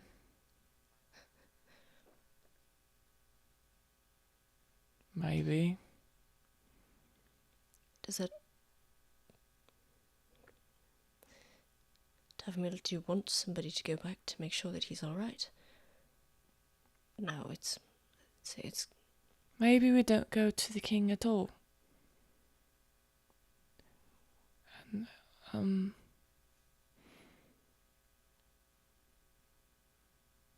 What do we do instead? I don't know.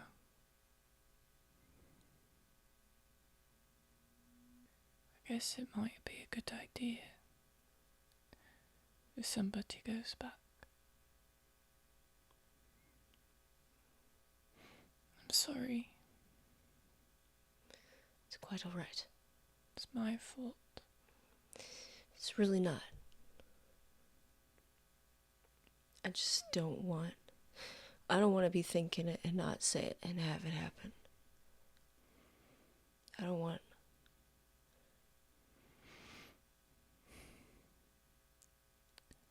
Sente, can you stop? What? Can you stop? The carriage? Yes. Alright. Like, woes the horses. What's this about? Well, if somebody's going to go back, then we should not get so far away.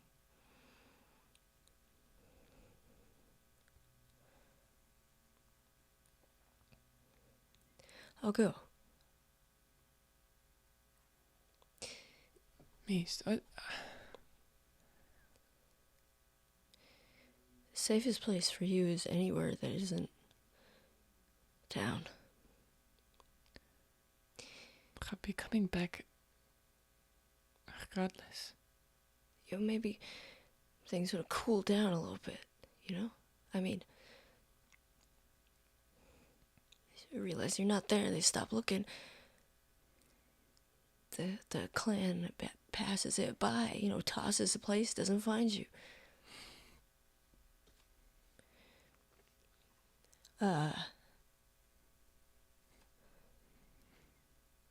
Look away. Oh. I feel like Iverson like looks up and puts her hand over Tavumile's eyes. Thalen looks away and, just kind of like looks up to the sky and like puts his hands over his ears. You just gotta be guard duty, Yeah. You're gonna be safe, right?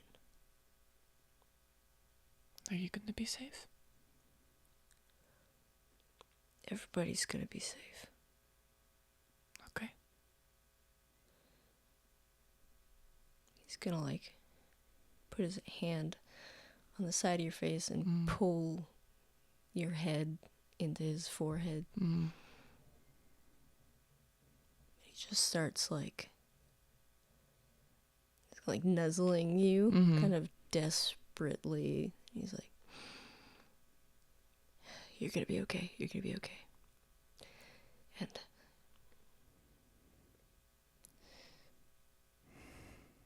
you have to be okay. I'm so sorry. Why are you sorry? Just stay. You don't have to be, as long as you keep yourself safe too.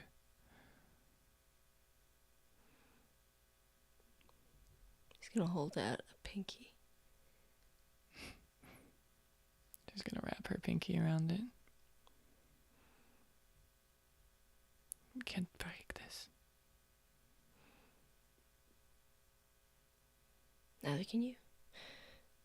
I'll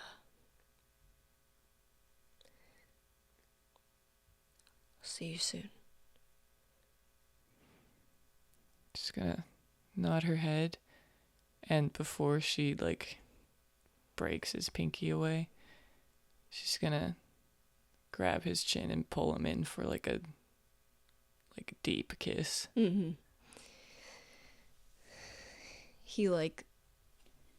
you can feel in his kind of body language that there's a part of him that doesn't want this because he doesn't want it to go away.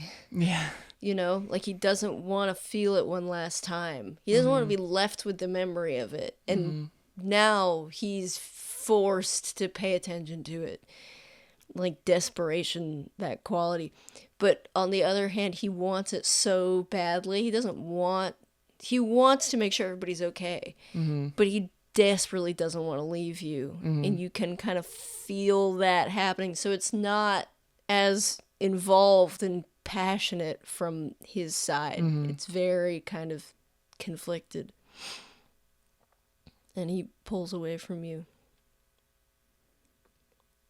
Tavumile.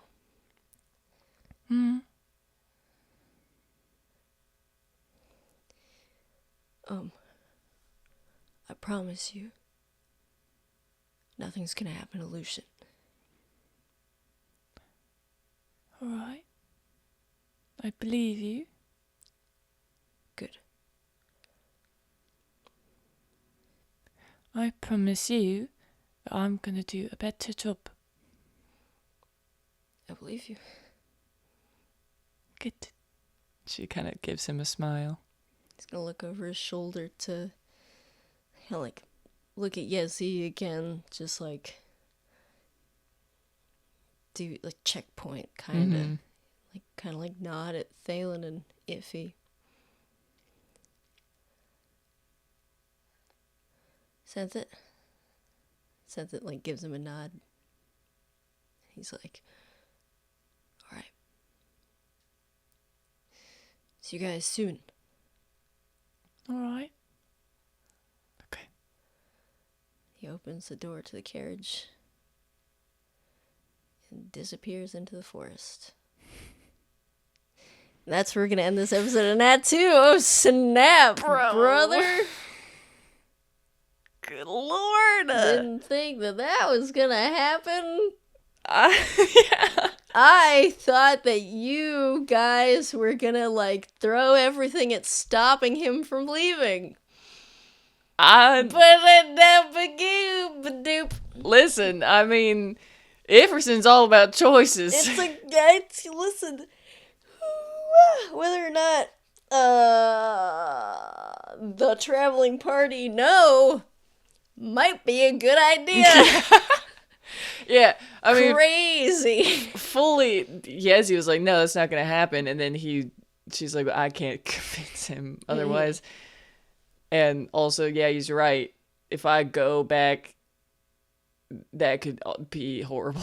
Yeah, Like, and I mean, Tavumile has who? Frickin' Iffy, Thalen's worthless, frankly.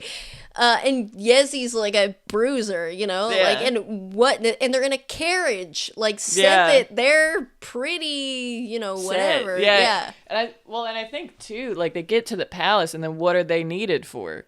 I mean, if something happens at the palace, they're not gonna be able to do anything about it. Like, they're gonna be okay. There's 4 of us now. Even if there was 5 of us, and a whole palace against us if something freaking happens, which, not like they're expecting that. And I think Iffy's kind of just like, I ain't gonna try. Listen, if you're gonna be here, this is how it's gonna be. You can make a choice, but then I'm gonna leave because I'm not gonna deal with this. But I think that she's like, but if you're not gonna stay, I ain't got any qualms about that. Yeah, well, I feel like Fingers is mostly just like, this is what I'm worried about. Do you think that is a reasonable fear? If so, what do you propose we do about it? Because I think it makes the most sense if one of us goes back. Yeah. Because now, for sure, if Etheod is as hot as a commodity as we've learned that he is, now I don't know, what that means for the, what that means. So. Well, geez. Jeez, buddy. See you in the next episode. Bye.